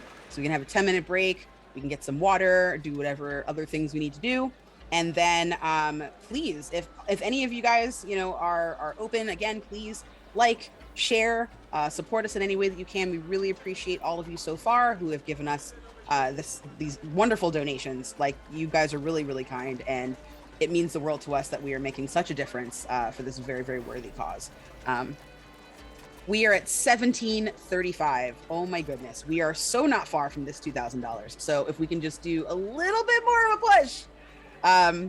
Again, thanks everybody for being here with us. We will see you in 10 minutes. Hello, and welcome to our Tiltify campaign. My name is Candace, also known as Candace the Magnificent, and I'd like to tell you a little bit more about our fundraiser. 45% of LGBTQIA youth have seriously considered attempting suicide in the past year. That's nearly 1 in 5 transgender or non-binary youth alone, and these rates are even higher in children of color. Fewer than 1 in 3 trans or non-binary kids feel that their home is gender-affirming and welcoming. With laws springing up nationwide to silence, forcefully convert, or deny life-changing healthcare to these children and teens, a time that should be spent discovering themselves and the world around them is now spent living in fear. No one should have to experience that, let alone a child.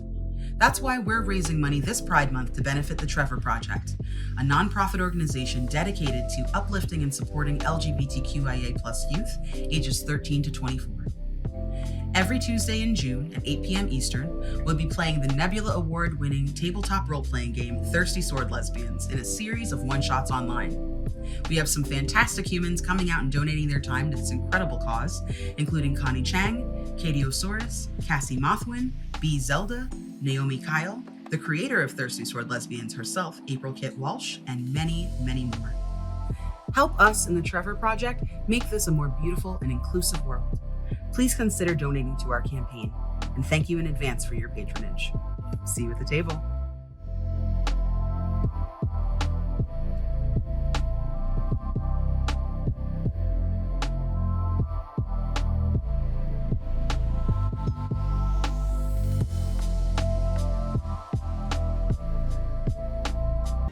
Hi, everyone. We hope that you're having a wonderful time. We've got 2 haikus to read because we have had such a surplus of our other donation tiers. Thank you so much again for your generosity.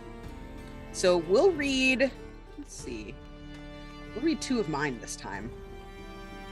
We're going to read a silly one, and then we'll read, well, I'll read what I read. T-Boz always said, "Don't go chasing waterfalls, but yours quenches me." That's my cheesy one. Sometimes holding hands is the only thing I need to feel safe with you. Shout out to all my ace buddies. That one is inspired by you and the purest kind of love that you offer. Okay. So you all are walking along the kind of needle carpeted floor of this forest. Leaves are everywhere. And as you walk, after a while, you kind of hear like a throat clearing, and a beautiful voice pipes up and regales you all with some really beautiful tales in the most delightful song. Please, Maxima, grace us with your talents. As you wish. Gotta get Toga ready. Oh. So she's got her lute out, and she's strumming along, and it starts out very soft, but in the middle, it'll get really wild, and I think you'll pick up on where that is, but it starts out very soft. It's in your gray eyes. It's in the way that you surprise. It's in the way you sigh. with the satisfaction at a job well done. It's in the way that you romanticize. It's in the way that you strategize. It's in the way that you hold your own. It's in the way that I should have known. You were a trickster, a hard-headed, no-good quickster. I couldn't have fixed her, but now I miss her. You were a fixture, a beautiful lie that makes me cry. Playing the part of knives, why did I pick her? Could have been my elixir, but you were a trickster. You thought she'd make you glad, but she just drives you mad. Woo! Yes! Who knows who that's about? If this were a Savage Worlds game, I'd give you like 17 bennies. Seriously. Congratulations. Wow. Free +1 on any roll, not taking from the pot. Wow. Nice. I would Free also like to reroll. say I've been secretly marking my feelings for, the trickster thing. That got one. Beautiful. So all of you are hearing this song, and you can see Arthie's shoulders. He's kind of like leading the way. You see next to him, I imagine, Rowan, you would be riding next to Arthie. In front, you have Kay, and you see their head kind of like bopping back and forth, their hair kind of like getting tousled as they're like rocking out with this beautiful and melodic song. How are you reacting, Astoria? Are you picking up any of this? Absolutely not. Astoria's like, wow, this is a really great song that you have, Maxima.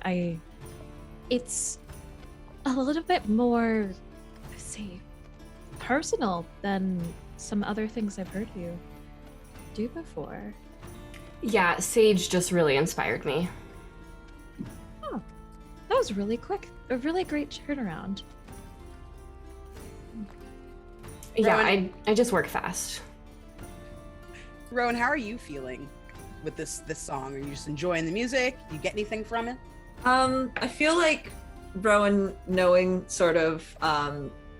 knowing a little bit about Maxima and Madison and that sort of thing kind of like is kind of like bop into it for a second, and then it kind of hits that like moment where it gets a little bit more intense, and they kind of look back at Maxima and they're like, are you good? Like not even saying it out loud, just sort of like a thumbs up, thumbs down, thumbs sideways, like, and then they look at Arthie and they're like, it's a great song, right? It's fantastic. And Madison, what's your vibe like while this song is being serenaded over your ears? Madison is beet red and staring at her feet. If something was to come and attack her at this point, she would not even know. She would not even be ready. It's just staring at the feet. Like, ears are just the most red you've ever seen ears in your life. And just staring straight down. Yeah, that's like wishes that we could just run away. But that's not what can happen right now, so. Arthie looks over his shoulder at you, Maxima. I can see why the queen is your patron. Your skill is just remarkable. I feel an energy and a weight in my heart when I hear your music. It really just, it captures me. And you see he kind of like stops his horse for a second and like takes a moment. Like it's obviously deeply affecting him. Yes, I am, Your Majesty, sorry, you make me a little nervous, as the Queen does too, but yeah, she's been great, and this rose inspired me, and she's great. You're great, everybody's great. So he starts to kind of like ride along next to you. He hears you say, that you're a little afraid of the queen. Yeah, I struggle with that as well. She is a formidable woman. Right? Oh, wait, sorry. No, right? please, take the liberty. You've attended to her. You understand what I see in her. She's mighty. She's just powerful. a little intense. She's so intense. So intense. Sometimes I don't quite know what to make of her. I mean, she, in her early days, was one of the fiercest warriors we had in the kingdom. And now she's a fierce lover. I see how she looks at my kinsman, Lancelot, and Lance pretends to not be interested. for my sake, but we have no such boundaries. We have no such rules. We're free to love whoever, no matter who we marry. So That's very good of you. I mean, not really. It must be that way. You know, you can't expect someone as powerful and as beautiful as the queen to just have one lover, right? That would be unreasonable of me. Right. She doesn't want me as a lover, right? And you see him kind of like thinking as you're just riding along in silence. I wouldn't put it past her. I mean, oh God, okay. You're quite lovely. No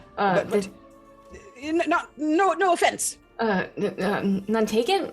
You're quite lovely yourself in the way that majesties are. Thank you. Yes, in the way majesties are. I can't get dirty. I can't go out on my own. I can't. There's a lot I can't do, but I shall not dwell on such things. I am a regent. It is unbecoming of my station. Rowan, do you have a snack? And you see him like kind of kick his horse and like move back up to where Rowan is at the front. Oh, yeah, I got trail nuts. I got some jerky, and I have some edible flowers that are really good. There's also some mushrooms. I have cooked them. So if they are bad, you won't tell. So, yeah. Cooked mushrooms? Yeah.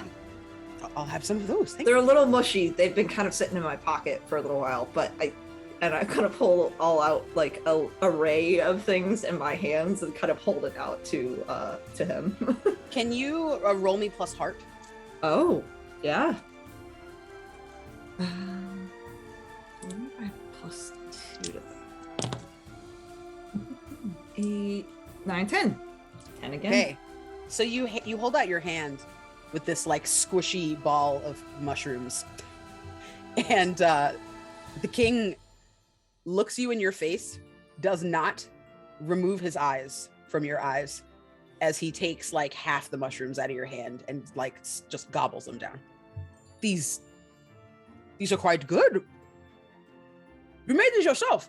Yeah, I used some rosemary, and I used some dill, and it creates a pretty good concoction. From our gardens. Yes, yeah, from the gardens, but also my gardens too. So yeah, it comes from the stuff out in the wilds. It's a good mixture. You gotta make sure that there's different variety and flavor when you try different things. Yeah. Thank you. Yeah. Might I have some more? Oh, please take it all. So he reaches back into your palm, and his fingers kind of graze like the little pad here as he's trying to reach for all of the mushrooms. And as he realizes he's like caressing like the side of your hand, you see his cheeks like get really like red again, and he's like, "Oh, I'm very hungry. Thank you. Yeah, this was quite good." I have You'll have to make that for me when we come back. Yeah, absolutely. I'll make a ton of it. Yeah, bunches. We might run out of some of the mushrooms, but I'll make as much as you want. I'll do whole platters of it.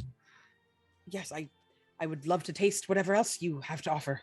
Yeah, I mean, just whatever food or snacks you have. Yeah. Anything else? Yeah, I'm at your service. Thank you. And like the rest of the way, he kind of just like rides in silence, and you can feel like every so often he'll kind of look over at you. You'll feel like someone watching you, but every time you look over at him, he's like, like not looking at you. Toward the back, Astoria, as you're going through the forest, you can still hear those whispers. You're still in connection with the unseen. You're not as dialed in as you were before. But as you guys get closer and closer and closer to destination, the whispering kind of grows louder and louder in your ears until it's almost like a cacophony inside of your head. And you see kind of up ahead, a shape in the distance. Do you say anything to anybody? Astoria won't say anything, but I would speed up my horse and try to get in front of the party. Okay. All right.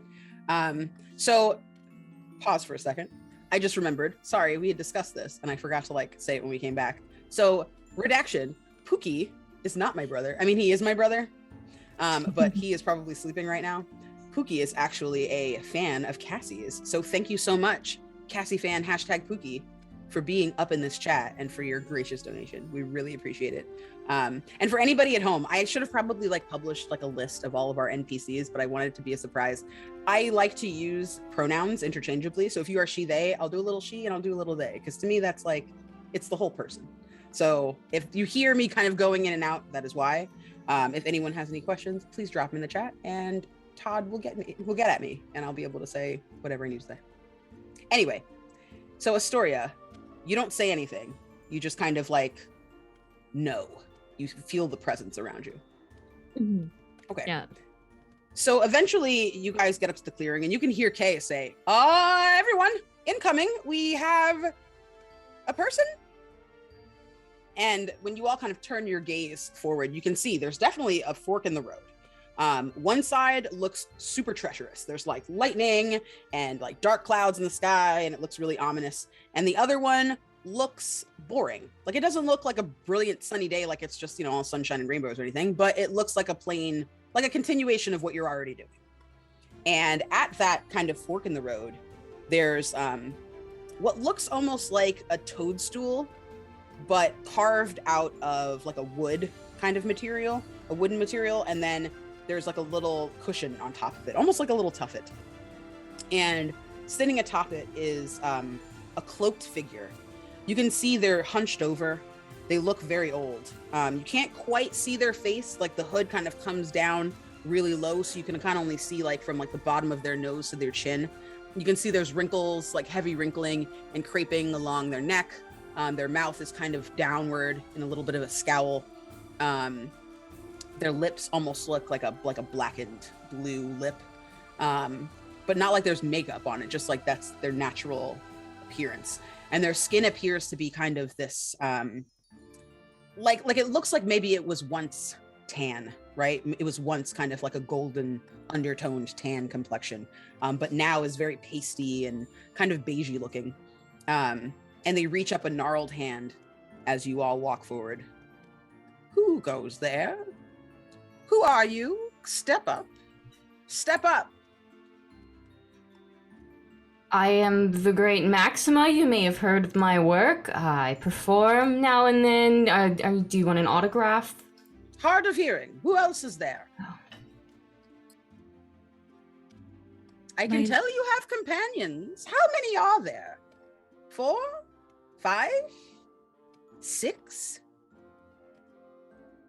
20. Oh, stop it, you young witch. There aren't 20 of you.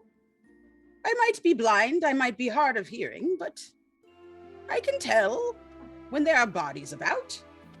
Try again. Next one who answers me, you better have a little bit more truth to your voice. And you can see she snaps and like a little ball of flame appears in her hand. Well, we mean you no harm. There are, and Rowan goes, 1, 2, 3, 4, 5, 6, I think of us. There's 6. Well, not counting the familiars that are within the space, and then not counting the horses, if you're counting those as bodies, because then there's 12, 14, and counting the horses and familiars. I'm Rowan, though. Rowan, another witch. Young man, what are you about? Why are you here in my forest? I don't get visitors often. Oh, we were just passing through. We got a little bit of a task put upon us by someone who really just needs to right a wrong. Right or wrong? What is That your sounds, that smells, that feels like a quest. We're proper questers. Yeah, that's what we're here for. A quest. Mm-hmm. Yes, someone else is there. Yes. name? Yeah, Madison. What is your name? My name is Lost to Time, my darling. I've been in this forest for God knows how long. You can call me the Old Mother. Nice to meet you. Nice to meet you too. I hear the clink of armor. Are you a knight? I am. So it is a quest. I have just the thing for your quest. And you see she's kind of like rummaging around like in the folds of her cloak. And as she's doing that, you see like a frog jump out of like one of the pockets, and like you see like some bats fly out of like one of the loops of her arm, like one of her sleeves. And she's trying to like shake all her stuff out. And you see her produce this like really teeny tiny scroll that's like this big, and she like opens it up. So, who is going to answer my question? All of you? One of you? I'm sorry, what was the question again? No. I want to know. Are you working together? Or is one of you a little bit more clever than the others? Oh, I I think feel like we're all the same level of cleverness. Everyone's clever in their own ways. Maybe I'm not that clever? well, you're clever with music. That song was lovely. Oh, A musician? You might be the cleverest, darling. Step forward. oh What? God. What do you seek? What is it you seek on this quest? You and your companions. Yeah, glory and stories and honestly, I'm just here to keep everybody company, and I didn't really pay attention to that part. I just there's another reason I'm here. You must be more than just a pretty face. Come and tell old mother why you're here. Over here, like away from the group. You guys all kind of feel like a gentle push as she holds out her hand toward the rest of you. And she like beckons to you. And you can see her fingernails are very, very long and kind of almost claw-like. Some of them are broken. They're very dirty. And she beckons to you to come closer. Well, as far as I know, they're helping the king with something. I didn't really pay attention to that, but I knew they were gonna ask Madison to come, and I sort of bullied my way into the party to travel with her. And something tells me that you can't bully a king or queen. So if you're here, there must be a reason you're here. I can be very persuasive. You're almost persuading me now. Almost. I can also inspire people with my music, and if they feel like helpless or hopeless or frightened even, sometimes my music can fix that. So you too are a witch in your own way. I like that. Sure, no one's ever said that before. Tell me more about this medicine. Is that the clink of the armor? Is that the one? I could hear her heart beating. if you're into that sort of thing, yeah. Describe her to me, please. Indescribable. You know, they walk. She walks soft. She's nice to people and understanding and stuff. Yep. Just a normal person. Yep. Nothing special. Nothing special. Nothing. Yep. Oh, my dear. I see so many people come through here. Not often, but many. And I can tell you, nice is not as common a trait as you might think. Most people don't even stop to talk to me. And yet here you are. And here she is. Yep. That's really interesting. Can I go? You can go after you Okay. answer my question. I thought I answered it, but okay. I have a riddle for you. You may take it back to your friends and see if they can help you. Okay. I run forever, fill bodies large or small. I have no lungs or throat, but a roaring call. Are you What am I? Are you water? Oh, wait, no, I should go ask my friends. Sorry. You hear her crow. Like this cackle just like lights up. The rest of you can hear this cackling sound. To the rest of you, it probably sounds kind of untoward. It probably sounds a little mysterious in the wrong way. But you're right in front of her, Maxima, and you can feel this kind of warmth as you get the answer to the riddle right there on the nose. And she kind of like pulls her hood back just a little bit, and you can see kind of her nose is like a soft kind of rounded nose, but there's lots and lots of wrinkles kind of around her face. I was right. You are the cleverest of the group. That Madison would do well to win you back. What? What? No. Let me see your hand. She turns your palm over, and she starts to kind of trace all the lines in your palm. You'll get what you're searching for. Trust me. You'll get it if you want it. It's yours. I'll think about it. You would do well to do so. All right, everyone.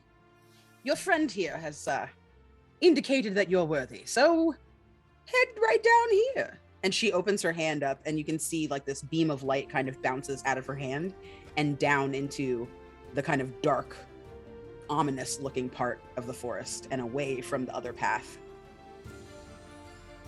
As we're kind of meeting back up, I just look to Max and I'm just like, are you okay? Why wouldn't I be?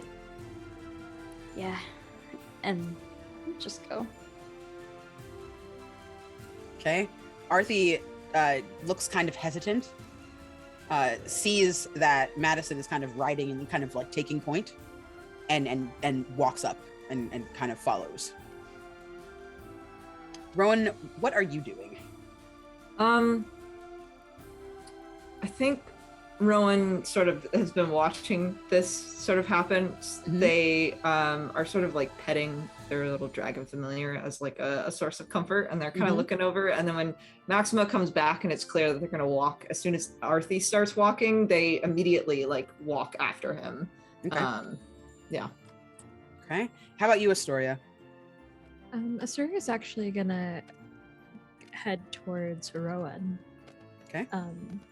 And on the way, they'll be a little bit softer spoken, not necessarily whispering, but not being as confident in the moment. I heard you had some snacks.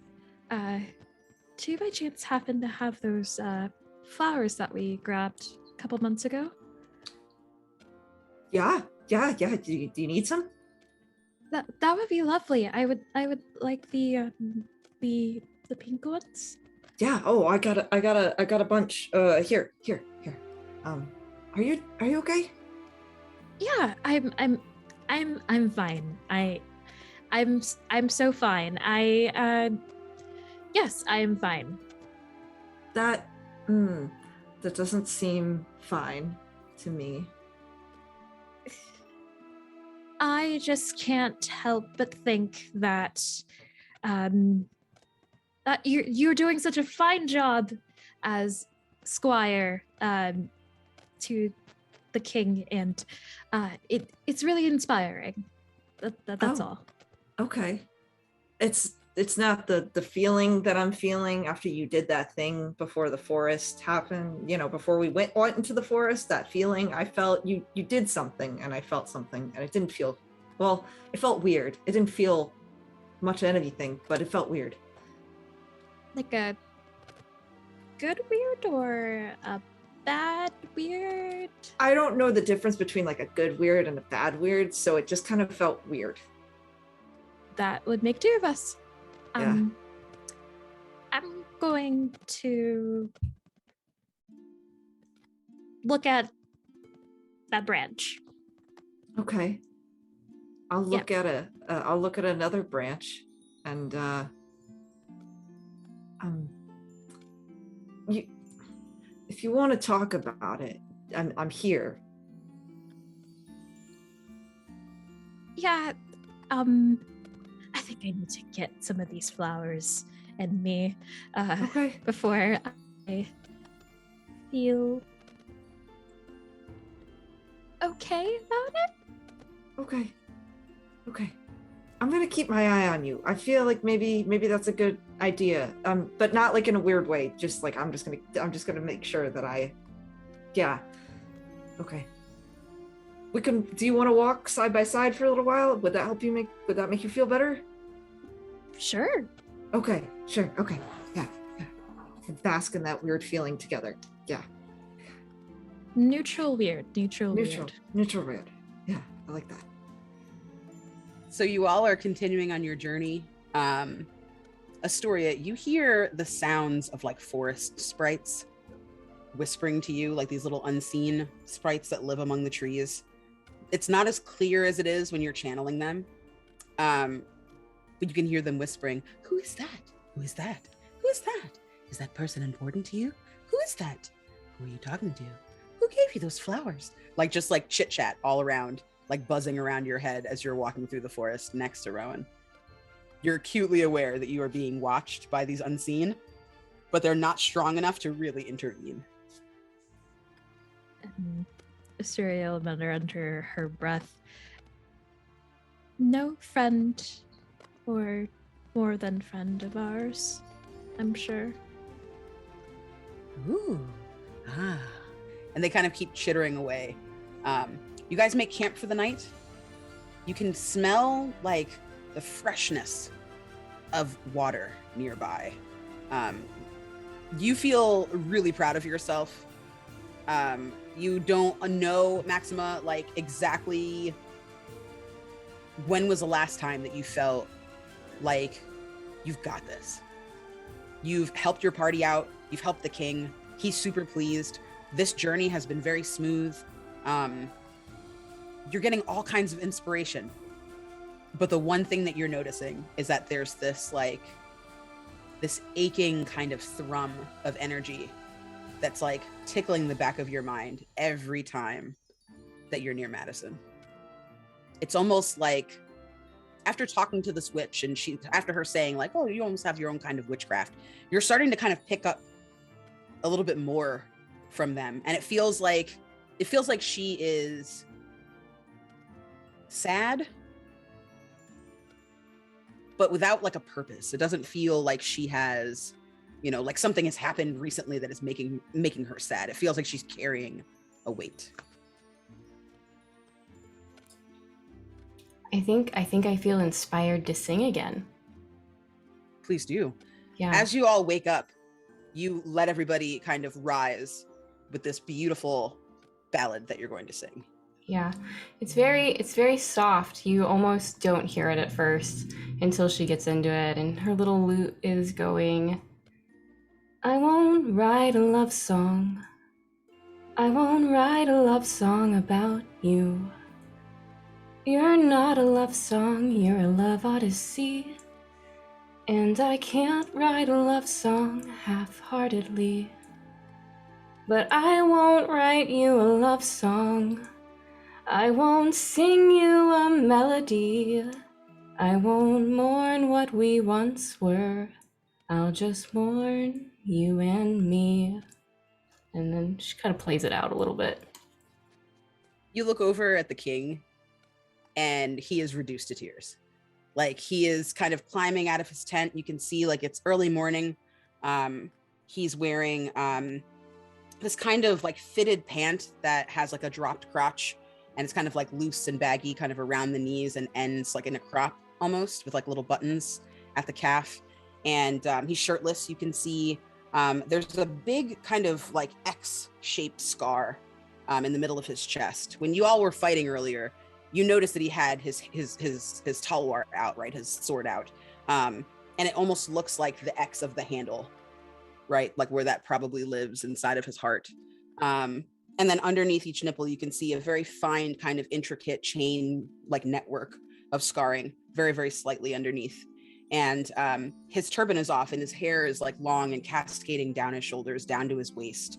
And his eyelashes are just like beaded up with these tears. And you can see him trying to kind of hide it. He's sitting around the campfire trying to, eat and have snacks and everything like that. And he's kind of like moving his hair like into his face a little bit so that no one notices that he's crying. Can I go up to him? Do I notice this? Absolutely. Okay. Yeah, absolutely. You're usually like within a few inches of him, if not Yeah. feet. Your tent is right next to his. And really like he seems to be trying to hide it from everybody. But you're sitting on his right side and he has his hair kind of over his left side toward the others. So if anyone can really see what's happening, it's more like in your line of view. Mm-hmm. Did you enjoy the song? Yes, quite a lot. Yeah. I'm sorry, I'm keeping my voice down. They need to believe in their regent, and I don't want to disappoint. What about what you're doing is going to disappoint somebody? I don't know. There's just immense pressure, of being king. It's a destiny I want. Don't get me wrong. I love to save people. I love to make people feel loved and welcome and warm, and I just wish I knew someone who saw me, the beauty in Maxima's lyrics. They speak of a love lost, a deep love where two people, they know each other better than anyone else in the world. And that's what I want. Vera and I, we get along so well, and like I said, she's powerful and smart and strong and so much stronger than me in many ways, and I love that about her, but she doesn't quite know me, Yeah. Yeah, I get that. She doesn't understand the parts of you that I guess are less intense. Yes, she sees my softness as, I don't know, a weakness, not a strength. And when I was little, my mom said that, the best people, they use their emotions. They cry, they yell, they are honest and transparent. And she's more, I don't know, she fights when she's angry. She screams when she's sad. She rejoices harder than anyone I've ever met. And she's lovely, but there's sometimes this aching in my chest that is so deep. I can't bear it until I go outside and I sit with nature and I meditate and I pray and I just commune with the earth, and then I feel more centered. Is that what it's like for you? And he reaches out and puts his hand on your knee. Yeah, it's a lot like that. I mean, I don't know. I don't have people telling me that my softness is something to, I don't know, make smaller in any way or to be otherwise. I don't know. That's just not something. But yeah, when I'm out in nature, it's so kind in a lot of ways. I mean, I know a lot of people think of nature as being really rude sometimes, and yeah, that's a thing. But everybody has those moments where they have to get out, those harsh feelings and stuff. But nature is just such a very kind and quiet place that you can really be yourself in. You can just sit there and no one else has to recognize you except for the trees and sometimes the squirrels and the birds, and it's good. So you have a monologue on the books from our host, Mr. Moonbounce. Oh boy. So please go ahead. You can choose anything you like to wax poetic about. However, you said to Arthie just now, no one criticizes me for my softness. And you see a blush come across his cheeks, like a really deep burgundy underneath the cinnamon of his skin. And the tears kind of come back to his eyes. And he like reaches up a hand as if to like cup your face and then pulls it away. I'm sorry. I'm your regent. It would be improper for me to. You're just.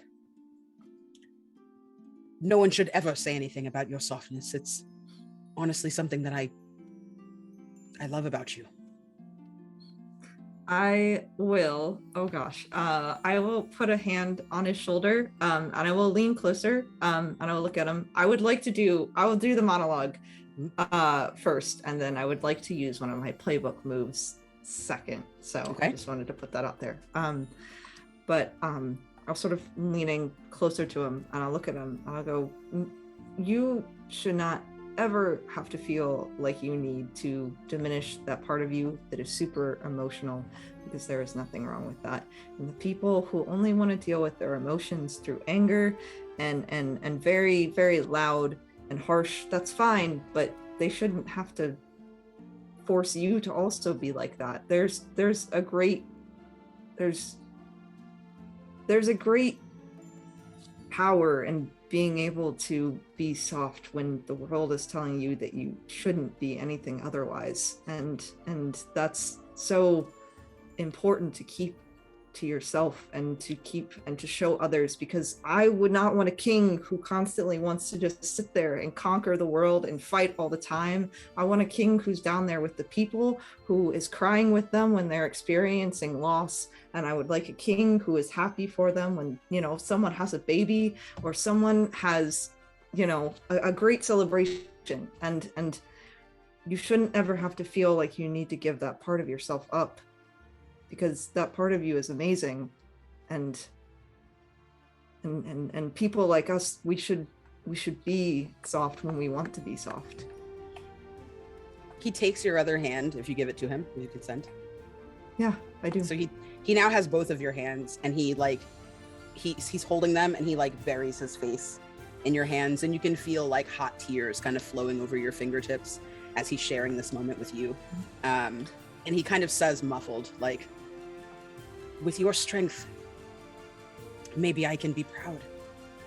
With your strength, I can. And he looks up at you, I can be proud. And he holds your hands really tightly, and he's gazing deep into your eyes, and you can see this kind of open adoration that he is just gazing at you with.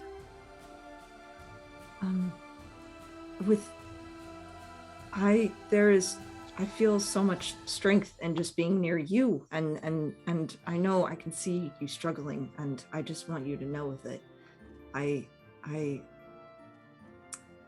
feel like when I'm around you, I feel like I could be a little bit more open about, my feelings and stuff, which I usually can be, but to you specifically, I don't know. I feel like I can find a little bit more,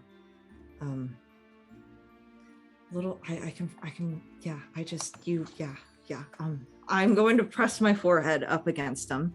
And I will use my playbook move as I do that for Nature's Touch. It's when I touch someone, I can let the power of the natural world flow through them. Mm-hmm. And then I'm going to roll to see what I can do with that. But I want to see what I can do with that. So, okay. So that is a 7, 8.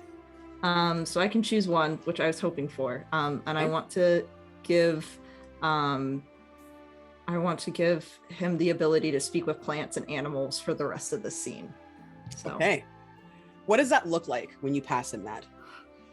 So Rowan, he kind of presses their head against Arthie, and sort of just you feel there's this sort of glow as they do it, this bright sort of sun glow, and there's this warmth that goes over the both of them, and then the sort of grass begins to flower at their feet, and as that sort of happens, it's almost like there's this just moment where things get a little bit quiet, and then suddenly the forest becomes loud in a very sort of reassuring way. Suddenly you can just hear everything around you.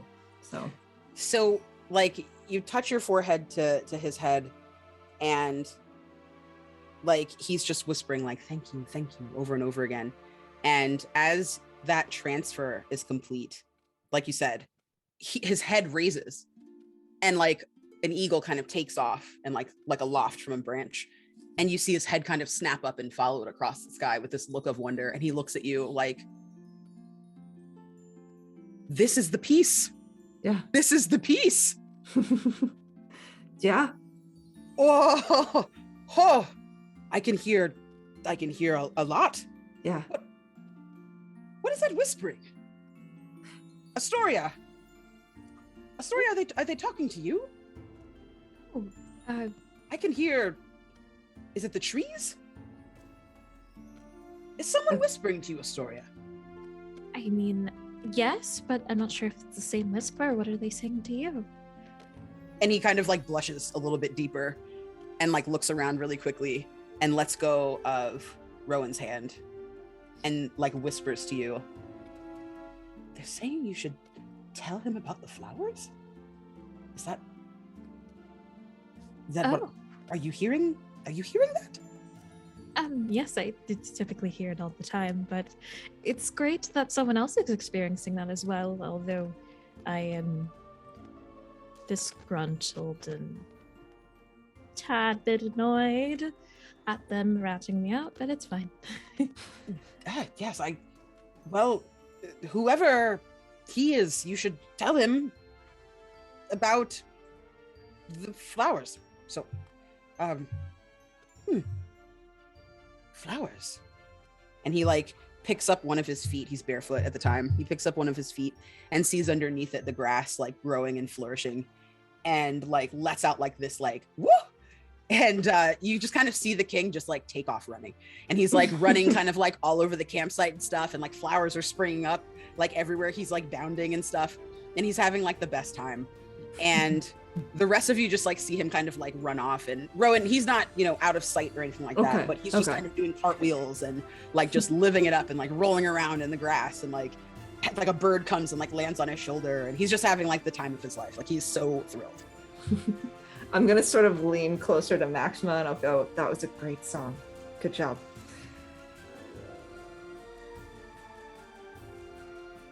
Thank you. Yeah, I'm still workshopping it a little bit. I don't know. I like the Odyssey. I love that. The love is like an Odyssey rather than yeah. I like that. But it's also out of reach, right? It's like right there, but it's just so long and hard, and you're just never gonna have it. So it's just like sad and stuff,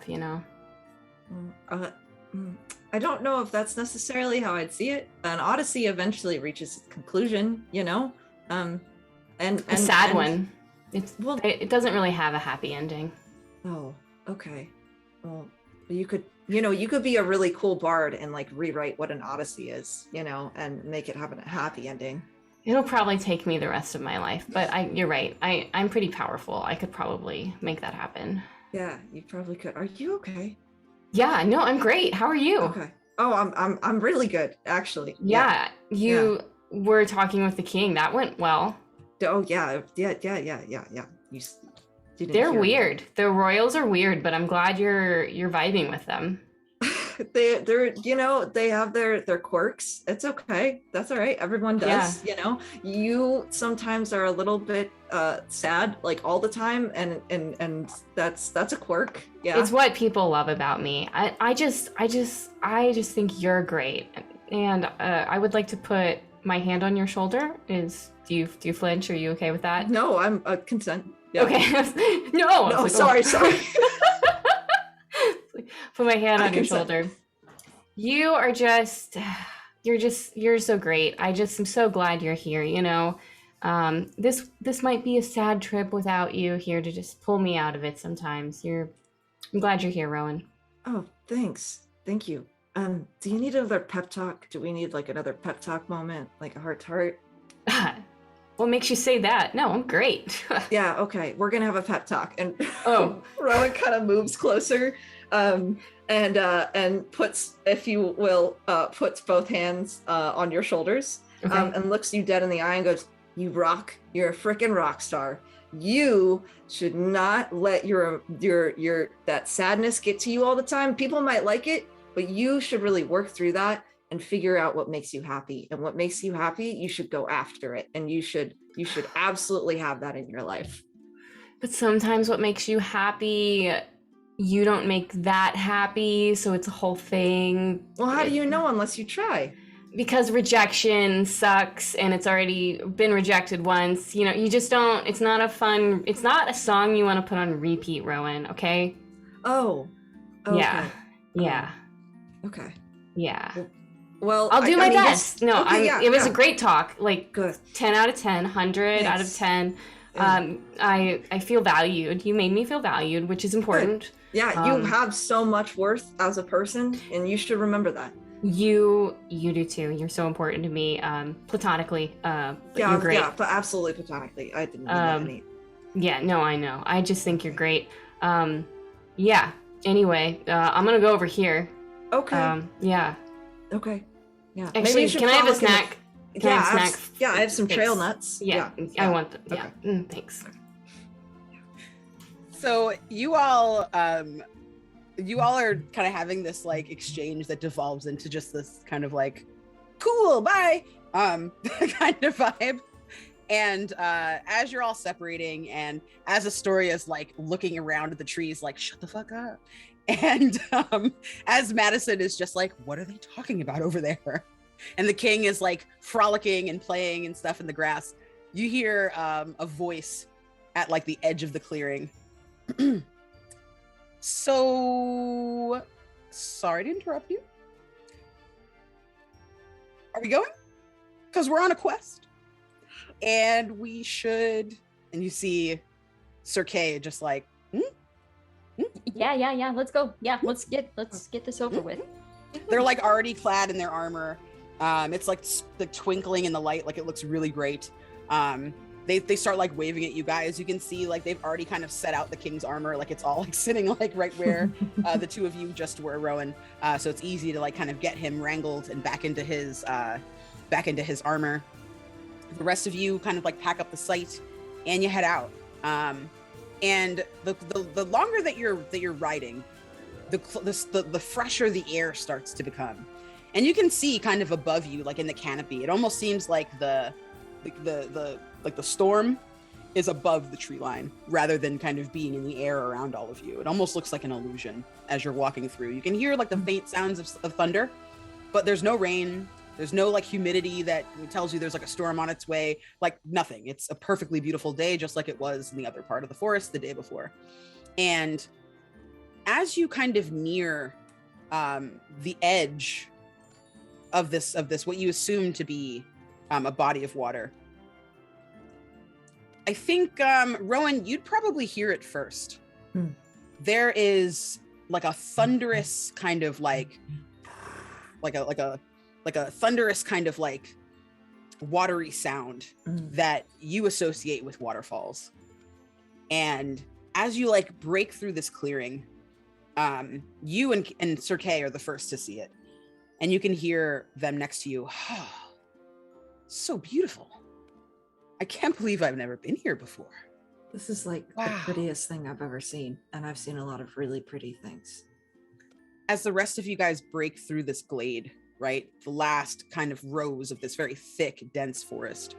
You see in front of you, the grass is like a beautiful, fresh spring green, even greener than it was over by Sage's house. There's a beautiful lake, like a fairly large lake in front of you. And at the back of that lake is this big waterfall. And you can see like a beautiful rainbow kind of cascading through the sky right around, kind of like making a corona around the waterfall itself. And you can see, you know, like forest creatures, there's deer kind of lapping at the water, you know, on the east side of it. You can see to the west, you can see like a little family of like ducklings kind of paddling around in this little lake. And as you get closer, you can see straight down to the bottom. You can see all the pebbles on the floor of this lake. Like it is crystalline. So perfect. It looks like you're in paradise. And when you all turn back to Arthie, he's like, I've been here before. What? I've been here before. I dream of this place. Oh. How could this be where I needed to go? This is here. What? And you see him like opening his eyes in wonder as he walks, and he's like sprouting more flowers and things like that. And like some of the animals are coming over and like looking at you and kind of getting up close to you, Rowan, and getting up close to Arthie. And he's just like looking and with a sense of wonder. This is where I got. This is where I got my sword. I think Avalon is over that waterfall. How? Did you all know, or is this familiar to you? No. I think this lake. Maybe this lake is the key? And he like kneels down on the bank of the lake, and you see him cup his hands gently and pull up some of the water, and he sips from it. And you hear this like deep sound of relief. Come, try this water. Oh, it is sweet. It is sweet and refreshing. I can't believe we're here. I can't believe I get to share this. The last time I was here, I was with your mentor, Astoria, the Merlin. Oh. Has he ever told you of this place? He hasn't really mentioned, at least not a name. Of course, he regales the tale of your journeys and daring adventures here and there, probably a little bit too much, but he didn't mention this place in particular. He said the sword. Was there someone here who gave it to you, or? It's going to sound ridiculous, but when I was in my early days, just a young man, I came here and there was a hand that rose from the lake. I swam out and a hand appeared, and I just took it without question. I was so excited to see it. It was a beautiful talwar, and it was inlaid, and it just called to me. And as I reached my hand out, I felt a warmth in my chest and saw the handle, the hilt, just lodged there. And when I came back to land, I was able to take it out and put it back in. But each time I do, it wounds me. For a long time, I thought maybe I wasn't doing it right. I don't know, but now I'm here and the pain is gone. I feel at peace. And he like beams at you, Rowan. I feel peace. I feel peace, my friends. And as he's kind of smiling and looking at all of you, you hear a crack of lightning, and you see like a dark kind of shadow above all of you. I was wondering where Morgana was. As you look up, you see this woman. She is very busty. She has kind of an average figure, but very full bosom. And she has these big, almost like dragon wings kind of coming out of her back that have like scales along the edges and like some talons as well on the tops and the bottoms. And she has little horns that are poking through right above her eyebrows. Her skin is kind of a grayish color with almost a bluish tint. And she has like this very kind of thick, curly, it almost looks like hair, but you can see it kind of moving of its own volition, like snakes almost in her hair. They're not like actual creatures or anything. Like Rowan, you would immediately know, and Astoria as well. You would immediately be able to detect if she had some kind of like, companion with her. But the hair is just kind of like going all over her head. And she has the kind of this like slash of like red lipstick on. And when she opens her mouth, you can see that all of her teeth are very, very sharp looking. Finally, you join me. I've been waiting here for hours. Yeah, Rowan brought snacks. And I have this. What is that? A trick? No. When I saw all of you in the clearing and at the fork in the road, I just knew. You couldn't be all that good. Except maybe this one. And she walks up to you, Maxima. This one I see myself in. This one is angry, like me. You should come be with me. I'll treat you right. Or Maxima can work on her feelings and not go with you. Where did that get anyone? It got me here. I've been here for centuries, sitting, waiting for someone to honor their promise. Will you just read this, please? Go ahead and roll me. I'm going to let you choose if you want to roll plus plus daring or plus heart? Daring. Daring? Okay. Oh my gosh. That's an 11. Oh, okay. So you kind of like, how do you present it to her? Are you authoritative? Do you like cast your eyes down? Like, what's your personage? I think like my body language is very like taking charge in a way, but my hands are up and I'm just holding it in my hand. Like I'm surrendering, but I'm also not backing down at the same time. Like I'm trying not to seem like a threat, but I'm like, you need to read this. Okay, so with your, well, this is like soft consent. She would like to grab you, if that's okay with you. As part of the story. Yeah, okay. Okay.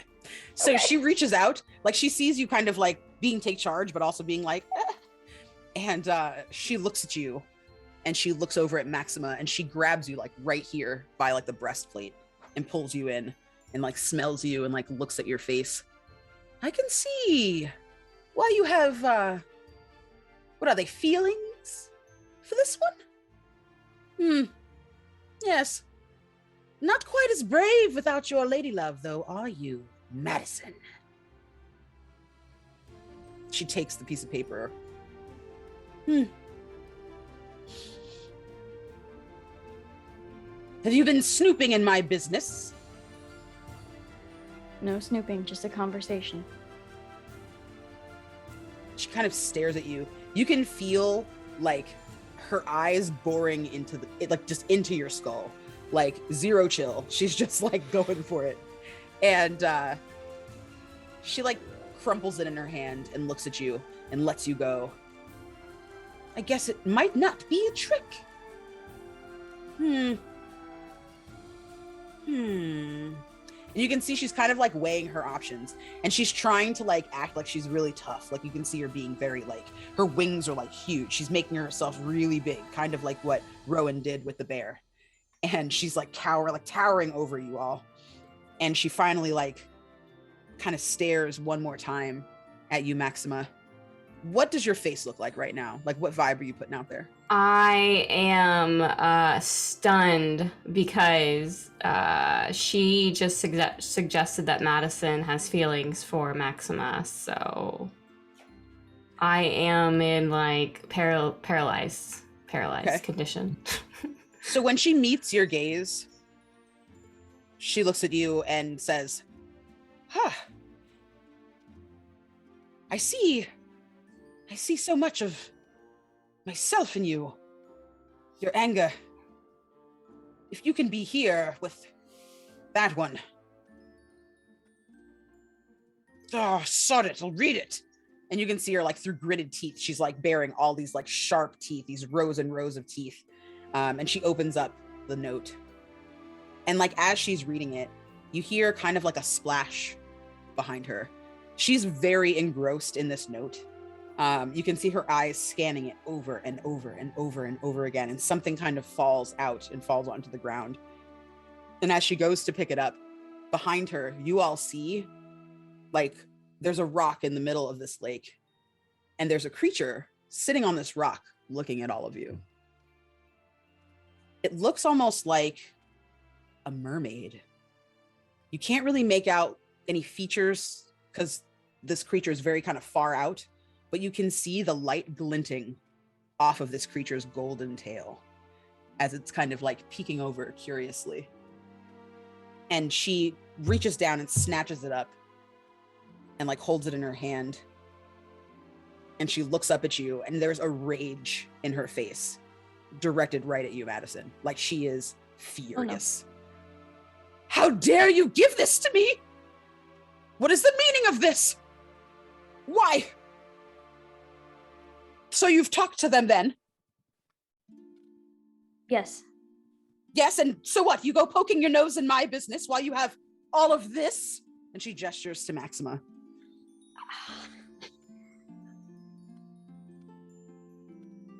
Sage asked me to give this to you. Yes, well, you've given it to me. Now hand over your king. We're getting married and ending this once and for all. Your father may have eluded me, young man, but you will not. We will be married and you will like it. And she goes to like lunge at Arthur. grab Artie. Rowan is going to put themselves immediately between Morgana and Arthur or Artie. Yeah. Okay. So you can feel like Arthie kind of grab you around your waist. Please, not on my behalf. I can't let anything happen to you. Let me handle it. Let me at least try. Oh, yes, I see. You've got a henchman. What about you, witch? She points over at you, Astoria. You have nothing to lose here. Hand over your king. I shall reward you with riches beyond your wildest dreams. No, I made a promise to the queen, and I do not believe that this is what my friends would want. So suddenly you find your voice? I suppose so. And Astoria will put her hands on her hips, looking way more confident than she has previously in this entire entire little journey. I think that you aren't being very nice right now, and I may not be as connected to other people as, and she'll trust you towards Maxima and Madison, or as outwardly soft as the king and Rowan, but I do know how important it is to have people and to be able to talk about things, and how hard it is to have these urges and have people tell you that you're a monster, etc., etc. But this is not the way. Wise words, I see. Well, I've been burned. I've been hurt. No one answers for that? And as she kind of goes to walk towards you, Astoria, you all hear another splash, and you see kind of up on the banks this creature. Now that they've gotten close to you, you can see that this is absolutely a mermaid. Staring back at each of you is a beautiful creature. You can see that indeed the scales of their tail look to be made of little tiny plates of the finest gold, and it's just sparkling in the light that's trickling through kind of this break in the clouds above all of you. She has these long, beautiful dreadlocks that are kind of kinky hair and dreadlocks, and each of them is a different color of the rainbow, this beautiful kind of pastel rainbow of hair. She has piercings in her face, and along kind of here, you can see a couple of little gills underneath her jawline. She's topless, but she's wearing, she has very petite breasts, and she's wearing these little kind of matching gold plated pasties on her nipples, and she has a lot of ornate golden looking tattoos that are kind of lit up all over her body, and her eyes are also kind of pulsing this glowing gold color. Her skin is a deep cocoa chocolate brown, and she doesn't look angry. She looks almost like she's full of hope as she looks up at you both, Maxima and Madison. She looks over to you, Astoria. She looks at you, Rowan, and then looks at the king. And as you all kind of follow her gaze over to the king, you can see that he is stock still. He is frozen in this moment, locking eyes with this mermaid. And she smiles, and she opens her hand like this, and out of her hand comes this beautiful pulse of golden light, and it washes over, starting with the back of this horrible villain, Morgana, that is just shaking. She's shaking with rage. You can see her shaking with rage. The thing that she picked up off the ground is in her hand, and she's clutching the paper, and she looks like she's maybe about to scream or lash out in some way until she gets hit in the back with this beautiful warm light. And you see her face kind of look almost terrified at first as this light kind of washes over her, and it kind of branches out and it washes over all of you, including the king. It washes over Sir Kay, it washes over Astoria, it washes over every single one of you, right? All of you feel, and what you each feel is like this elation. And it's personal to each of you, right? Everybody feels something different. But there is a calmness that you feel in your heart, Maxima. Like a calmness, and there's a new song that's in your mind that's waiting to be written. And it feels like a love song. It's calming the inside of you that's burning. Madison, around you, you hear the sound of Maxima's laughter. You look at her, her face is kind of curious and confused, but you can hear the sound of her laughter like it was yesterday, like it was right there next to you.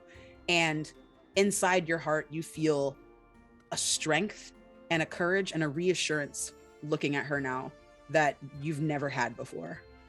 Rowan, you are feeling all of the spirits of the wild, all the spirits of nature, this love that you're sharing with your companions, the love that you might have for your king, the love that he absolutely has for you. And you're just awash in it. You look over at Astoria and you see her in this very different light. She has a smile on her face. She doesn't really have that kind of more shy, body language that she usually has. Her shoulders are squared and her back is straight and her hands are on her hips and she looks determined, but there's this brightness behind her eyes, this happiness. Astoria, you're filled to the brim with this lightness. You can hear all of your unseen companions, like in the forest and the trees, all around you, coming up from the brook, like all of the unseen that you are always aware that they're around you. You can hear them sighing, laughing, giggling, all these really beautiful, wonderful sounds instead of like their constant kind of whispers and scrutiny. And you can see, like, as you look back over toward Morgana, her hair starts to kind of calm down and frame her face. Her skin turns from this kind of like sallow, kind of grayish, tannish, bluish, kind of janky complexion into one that's kind of more of like a soft, like golden olive skin tone. And as this like veil almost is lifted from her, the wings on her back turn into these big, beautiful fairy wings, like these iridescent kind of gossamer kind of wings sticking out of her back. And her outfit also kind of changes. She's kind of in the same looking kind of get up, this kind of sexy piece, but it is kind of made of like this, it almost looks like leaves or something like that. Like maybe some like darkened kind of brownish leaves that it's made of. And you see her kind of like look up at you all and she blushes intensely. She's got this, like, she's this beautiful, she looks like she might be Chinese. And she is like just absolutely stunning, and looking at all of you and looking back down, and she opens her palm and inside there's a little 4-leaf clover growing. And the note, she keeps reading it over and over again. I have to find Sage. Lead me to Sage. I think I let my anger get the best of me. It happens. I don't relate to that. I don't relate to that at all. Oh? And you see like this look of surprise come over her face. It's not my secret to tell. But oh gods! And you see her throw up her hands, and like for a second she's there and then she vanishes. Oh. I hope she's going to Sage. I really hope so. Yeah. Yeah, hopefully she can find her. You look over at the woman in the lake, and she's still locking eyes with the king. Arthur, it's been some time. And he kind of bows to her and addresses her as the Lady of the Lake. May I help you? Could I assist you in getting out from there? And she like lifts her arms up to welcome him to come and pick her up, and he picks her up and scoops her up out of the water and places her on his horseback. And you guys can all see as she kind of like rests on this horseback, their tail, their fins kind of like form into little feet that are clad in these little golden slippers, and their tail kind of separates into legs, and they're wearing this like kind of golden jumpsuit, this like one piece that has like a little kind of toga top, kind of like yours, Maxima, and it has like some little like vine kind of ornate kind of vine belt, kind of like what you've got rockin' Rowan, and then it has like the back has like this kind of like crisscross of like netting, and you can see like little kind of cat like inscriptions like embroidered into the thread that look kind of like shadow. And she looks at you and she reaches to you and like makes eye contact with you, Madison, for like the first time. She's breaking away from looking at Arthur, and they say again, like in this almost multi-layered voice, "What about you?" What do you mean? I can hear Arthur's voice. I can hear all of your hearts. What are you going to do to secure your happiness today? I can take away the blight in your heart if you want. And she reaches out a hand.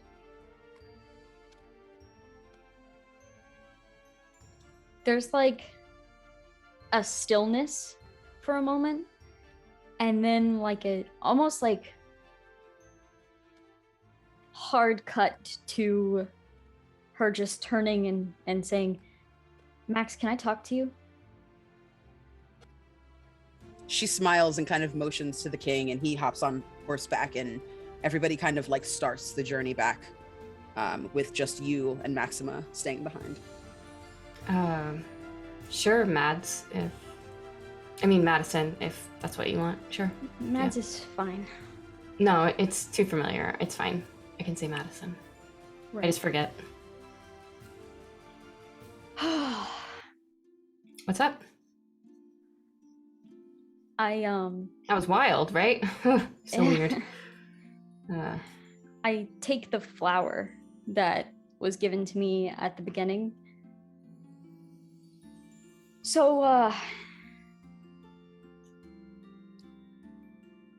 I just need to talk for a minute, and I need you to not interrupt me, okay? I will do my best. As you know, I'm not very good at being quiet, but I will try.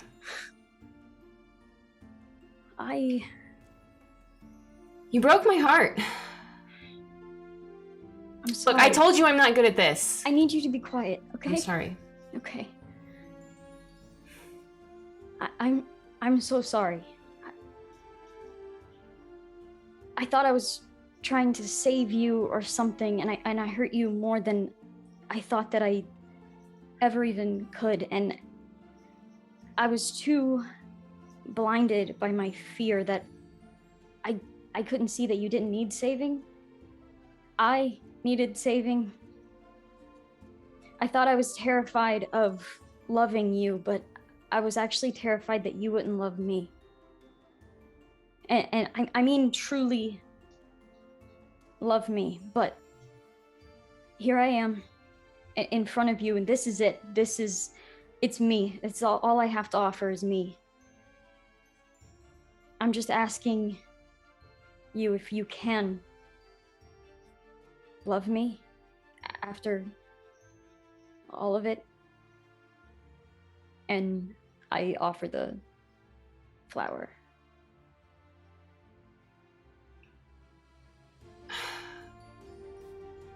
I'm very confused. And I take the flower. What? Why would I not love you? When would I ever... What have I done to make you think I could stop loving you? I'll go fix it. I'll fix it. There's nothing to fix. What did I do? You didn't do anything.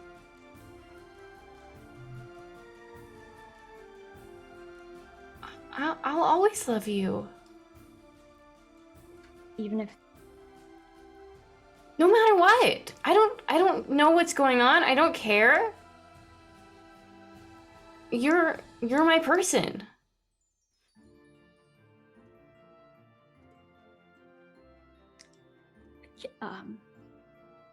Can I kiss you? Yes. Yeah, so then it's one of those like over dramatic like dip kisses by a waterfall. Yes. Yeah, I love it. Okay, so do you all want to narrate your kiss, or would you like me to narrate your kiss? I mean, I will allow myself to be pulled forward, but then I'm going to be very gentle with my hands. You're going to feel that they want to roam, they want to explore, but they are staying very controlled, very soft, just on the jawline, just trying to not lose you. Yeah, I would say, Madison, you feel that flutter of her fingertips, like she wants to move somewhere else, but she like trains her fingers to just stay there on your face. And her touch feels so warm, like you're just swimming in like this rich pool of like sun-warmed honey. And you taste her lips for it's almost like the very first time, as you just allow yourself to be awash in these emotions. And for a minute, for both of you, time stands completely still. The forest is absolutely silent in awe of your love, as like the sky opens up into this gentle sun shower, and there are rainbows kind of everywhere. So beautiful. So, oh my goodness. No crying on stream. No. So you all ride back to Camelot. You pass by Sage's house. You pick up Sir Galahad, who is now, just kind of waiting for their kinsman. And they're overjoyed at the sight of Sir Kay. They rush into each other's arms, embrace, and hold hands the entire way back on horseback. Sage comes along with you. You can kind of like see this kind of hope in their face when you all kind of ride past looking for Morgana and not seeing her. And they kind of just hop on their own mule, and they ride back with you all to Camelot. On the way, Astoria, you start to see really beautiful signs of the unseen. Having made peace with who you are, having made peace with your differences, having found people that accept you and love you as you are. And you start seeing them take kind of more of a corporeal form. You can start kind of making out faces of dryads and of nymphs. You can see, kind of recognition in the eyes of some of the woodland creatures that you pass and things like that. And you start feeling like you finally carved out your place in this world. Maxima and Madison, the two of you are inseparable from that day on. You ride back into court. The queen is there. She's buzzing all over you, just all around you. And you have eyes for no one else, Maxima. You're really trying to pay attention to your patron. She gets frustrated at one point and turns her gaze over to Astoria. Astoria, the queen is attached to you at the hip for the remainder of the party. You guys walk into the courtyard. There are balloons, kind of like these like lanterns, these paper lanterns everywhere lit up.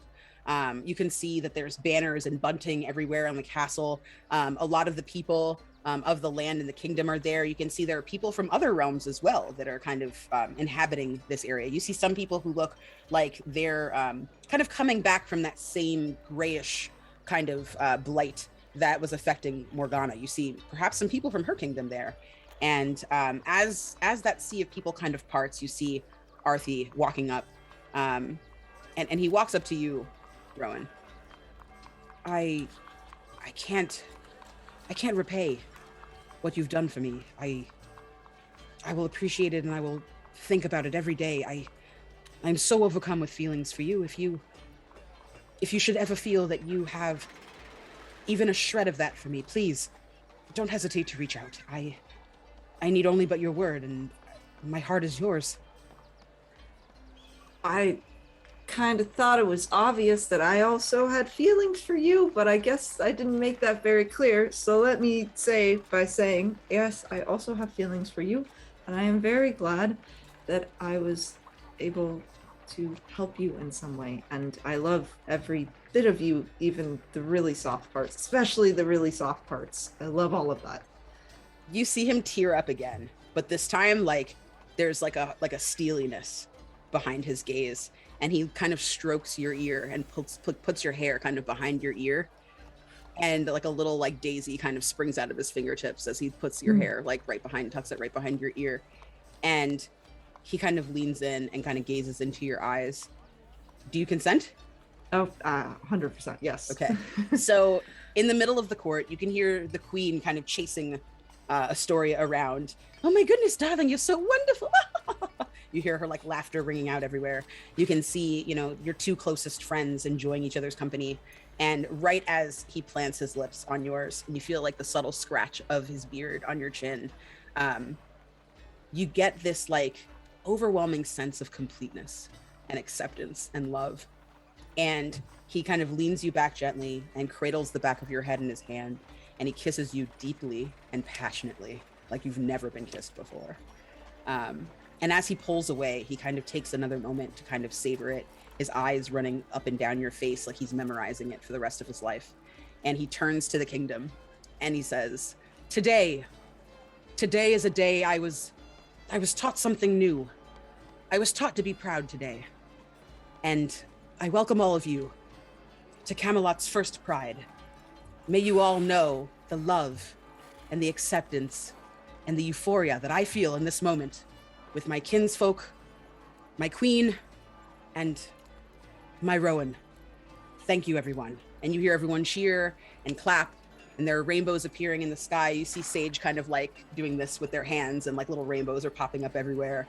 And everyone just has a wonderful and merry feast. And this is just the first in a long line of pride to come.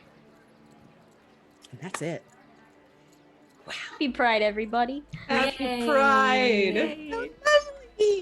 I have been so into the story that I didn't call out like all of the other people that have donated. So I'm sorry if you've been waiting for a call out. That is on me. Thank you, Claire. Thank you, Rick Stevens. Thank you so much, Cassie. Thank you to Aaron, to Best Bob, man. And thank you to A Black Sparrow and Nathan. What? Todd, what are we at? I see you say something in the chat, but I need you to say it. What are you saying? $2,045. We broke $2,000. Oh my God. You all are fucking fantastic. This has been such a wonderful journey. 4 weeks of indescribably fantastic storytelling. 4 weeks of incredible players, incredible GMs. Like, thank you to everybody who's been involved with this. Thank you to everyone who donated. Thank you to everybody who got people to show up. And thank you so much to my cast for ending it on such a high note. We have raised so much money, even in this one game. So thank you so much to every single one of you. You all are so dear to me. I'm trying really hard not to cry. Oh Thank you, Candace and Todd and Kay, for being like amazing and organizing everything. Like, Absolutely. seriously. Wonderful. You all are Yep. amazing. Huge shout out to Kay Damfier for doing all of our behind the scenes coordination, for doing all of our running back and forth, for being our #1 cheerleader, for being Saul and bringing that energy to the game. Thank you so much. Kay did our whole Tultify campaign, has been instrumental in all of this. Thank you, huge thank you to Todd for lending us this space to tell these wonderful and amazing stories. It is so appreciated, more than I can say. I appreciate the confidence that you had in my skills and in my vision. And the tenacity that you and Kay showed in helping me bring this to life. Thank you to Domo Came for donating some fabulous art that like has been a blast to use on social media. I really appreciate it. Let's please go around the table and give all of you as much time as you want to talk about what awesome things you have coming up. Everybody you have wants to to know read where to do it. haikus. Yeah, you have a couple I will haikus end to with catch up haikus. on. No, read your haikus. Now? Yes. All right. Give the If you people all what say they that I want. should- all right, Oh, fine. wait. Can you do one now and then one at the very end to close us off? I sure can. Am I asking too much? I apologize. I'm You sorry. are not asking too much. You can ask whatever you want. Yeah, Haiku let's after every alternate. okay. There we go. So I will, let me see if I can find, yes, okay. This is what I'm doing. For Maxima. Music coils, surrounds, nets for fish, grasp her tightly, dance beneath the sun. Over to you. Hi, everybody. I am Cassie Mothwin. I was playing Maxima today. You can find me on Twitter at ContestCassie, where I yell about TTRPGs a lot. I advertise my supplement that I wrote for Dungeons and Dragons, and then I stream quite a bit on Twitch as well. So I just yell a lot. Come say hi. Come hang out. Let's be friends. I love yelling. Yelling is some of my favorite thing to do. Whew. Okay. Let's see. This one is going to be for Astoria. The joy in her eyes, the curves of her breasts and thighs demand attention. Ooh, that one was spicy. I love it. Well, for my outro, yeah, I'm Jade Valkyrie. You can find me most social media as Jade Valkyrie. Twitch, I'm Jade Valkyrie with a 3 at the end. Been hopping in chat, but yes, I am a host, a producer, cosplayer, and just general nerd around the internet. You can usually find me on Mondays at the channel Feywild Out. We just started our campaign too, like literally yesterday, so it'd be a great time to hop in and follow the campaign because it's gonna be great. And I also do, like I said, production, and I'll be producing the second of the boys themed Pride stream. We're extending Pride a little bit later into July 8th, but then we'll be playing Masks, which is another great system to play that's very similar to this one. Yeah, we'll have an all clear cast as well. So basically, if you like this stuff, head on over to that stream too. We're also doing very, very queer, very fun activities. Hell yeah. Heck yeah. Fantastic. Thank you so much. Next up, we're going to have Rowan. Their legs like branches, gaze beneath his canopy, and taste of his sweet fruit. Wow. I don't know how to follow up that. Hi, I'm Kaz. I was playing Rowan, my sweet non-binary child. I am also known as the Mini Arcanist. I am a mini painter and TTRPG player. I have a lot of really awesome stuff coming up. On Carrie's YouTube channel, I will be GMing for Soulbound, which is if you know Warhammer, if you like Warhammer, you should come on by because it's going to be a really fun time. If you don't know Warhammer, it's fine. I'm still learning too. But I'm a mini painter. I do streams on Twitch with my mini painting. So if you feel like hanging out to some chill tunes and watching me paint, come on by. You can find me on Twitter and Instagram, also at the Mini Arcanist. And I feel like I'm forgetting things, but I'm going to do a quick plug for Todd's channel again, because the last episode of Deadlands Noir is this Thursday, and it's been really awesome. And if you haven't watched it, I would highly recommend. I'm really excited for that. So I will be back here on Thursday. So yeah. Awesome. And last but not least, we have one that it's for Madison.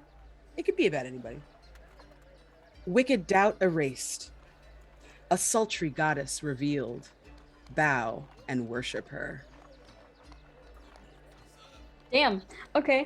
I am Carrie. I was playing Madison, and I am a collaborative storyteller with a knack for horror, I think is the best way to describe me. Accurate. You can find me on YouTube and Twitter at CarrieSmith2012, and you can come by my premiere tomorrow if you want and watch a Call of Cthulhu game. I air new episodes of whatever I am premiering at the time every Wednesday. So yeah, follow me on Twitter, subscribe on Instagram, and let's tell some stories together. Beautiful. I guess I'll read one for me. I don't know which one I'm going to pick. So all of those haiku that I've read thus far is the property of David Lee at Full Rubber Ducky. If you enjoy his thirsty haikus, please reach out to him and commission some more. He is a writer for hire and one of the amazing people that donated their time to this project. So thank you so much to him. This one I wrote. I think it's an ode to pansexuality. What's inside your heart matters far more to me than what's between your thighs. I have been your GM, Candace Magnificent. You can find me in a variety of places. At that Candace Girl on Twitter, at Candace Magnificent on Instagram, YouTube, and Twitch. Yep.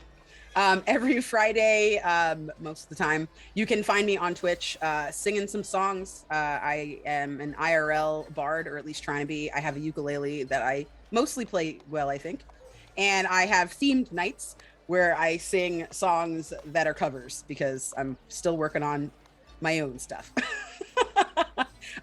Please join me for that. I'm going to probably start streaming a little bit more. I'm trying to make it to affiliate.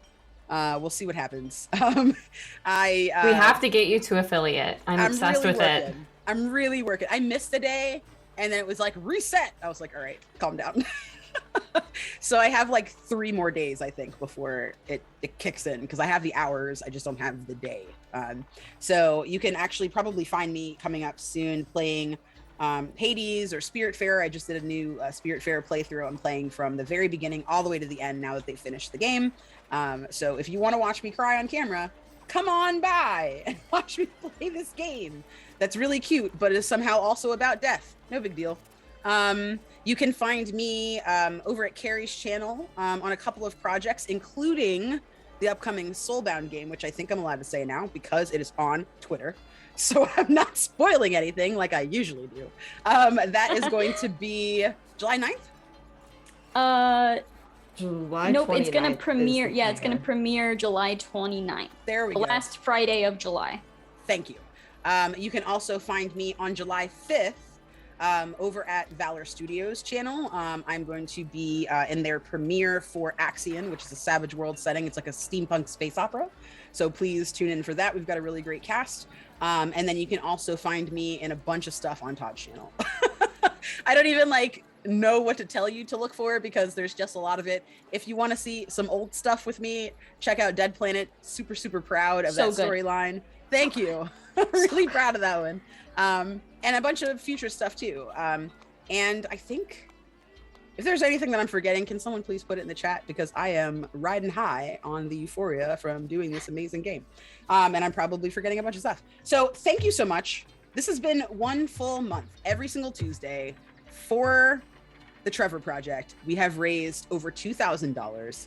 That is huge. That is going to help give some salaries to people who are full-time phone operators and chat operators that are there to respond, be first responders when teens are feeling like they have a question or like they might be rejected or they're confused about the future or, God forbid, are feeling like they might be suicidal because of the way that the world is working right now. In the next couple of months, you'll probably see my face a lot and probably other people at this table as well in some charity streams for abortion and reproductive rights because we've got to fix our country since our leaders don't seem to give a shit. So we're going to take it upon ourselves to do everything we can to do that grassroots style, which, I mean, this is the way. So please definitely keep your eyes peeled on everyone's Twitter. Please like and subscribe for Todd. He has fantastic content out there all the time. Much of it is queer. I don't see any end to that. So just dive in. If you have a story that you'd like to tell that you want to approach us with or a game that you'd like to see us play, please let us know. Carrie also has phenomenal stuff on her channel as well as Jade. So get at any of us. We would love to work with you. Thank you again so much for being here. It really means the world. Thank you for every single donation, every single like, every single share. We'll be back with more content. We'll keep doing it if you keep watching. So thank you again, everybody. Have a wonderful night. Happy Pride. Happy Pride.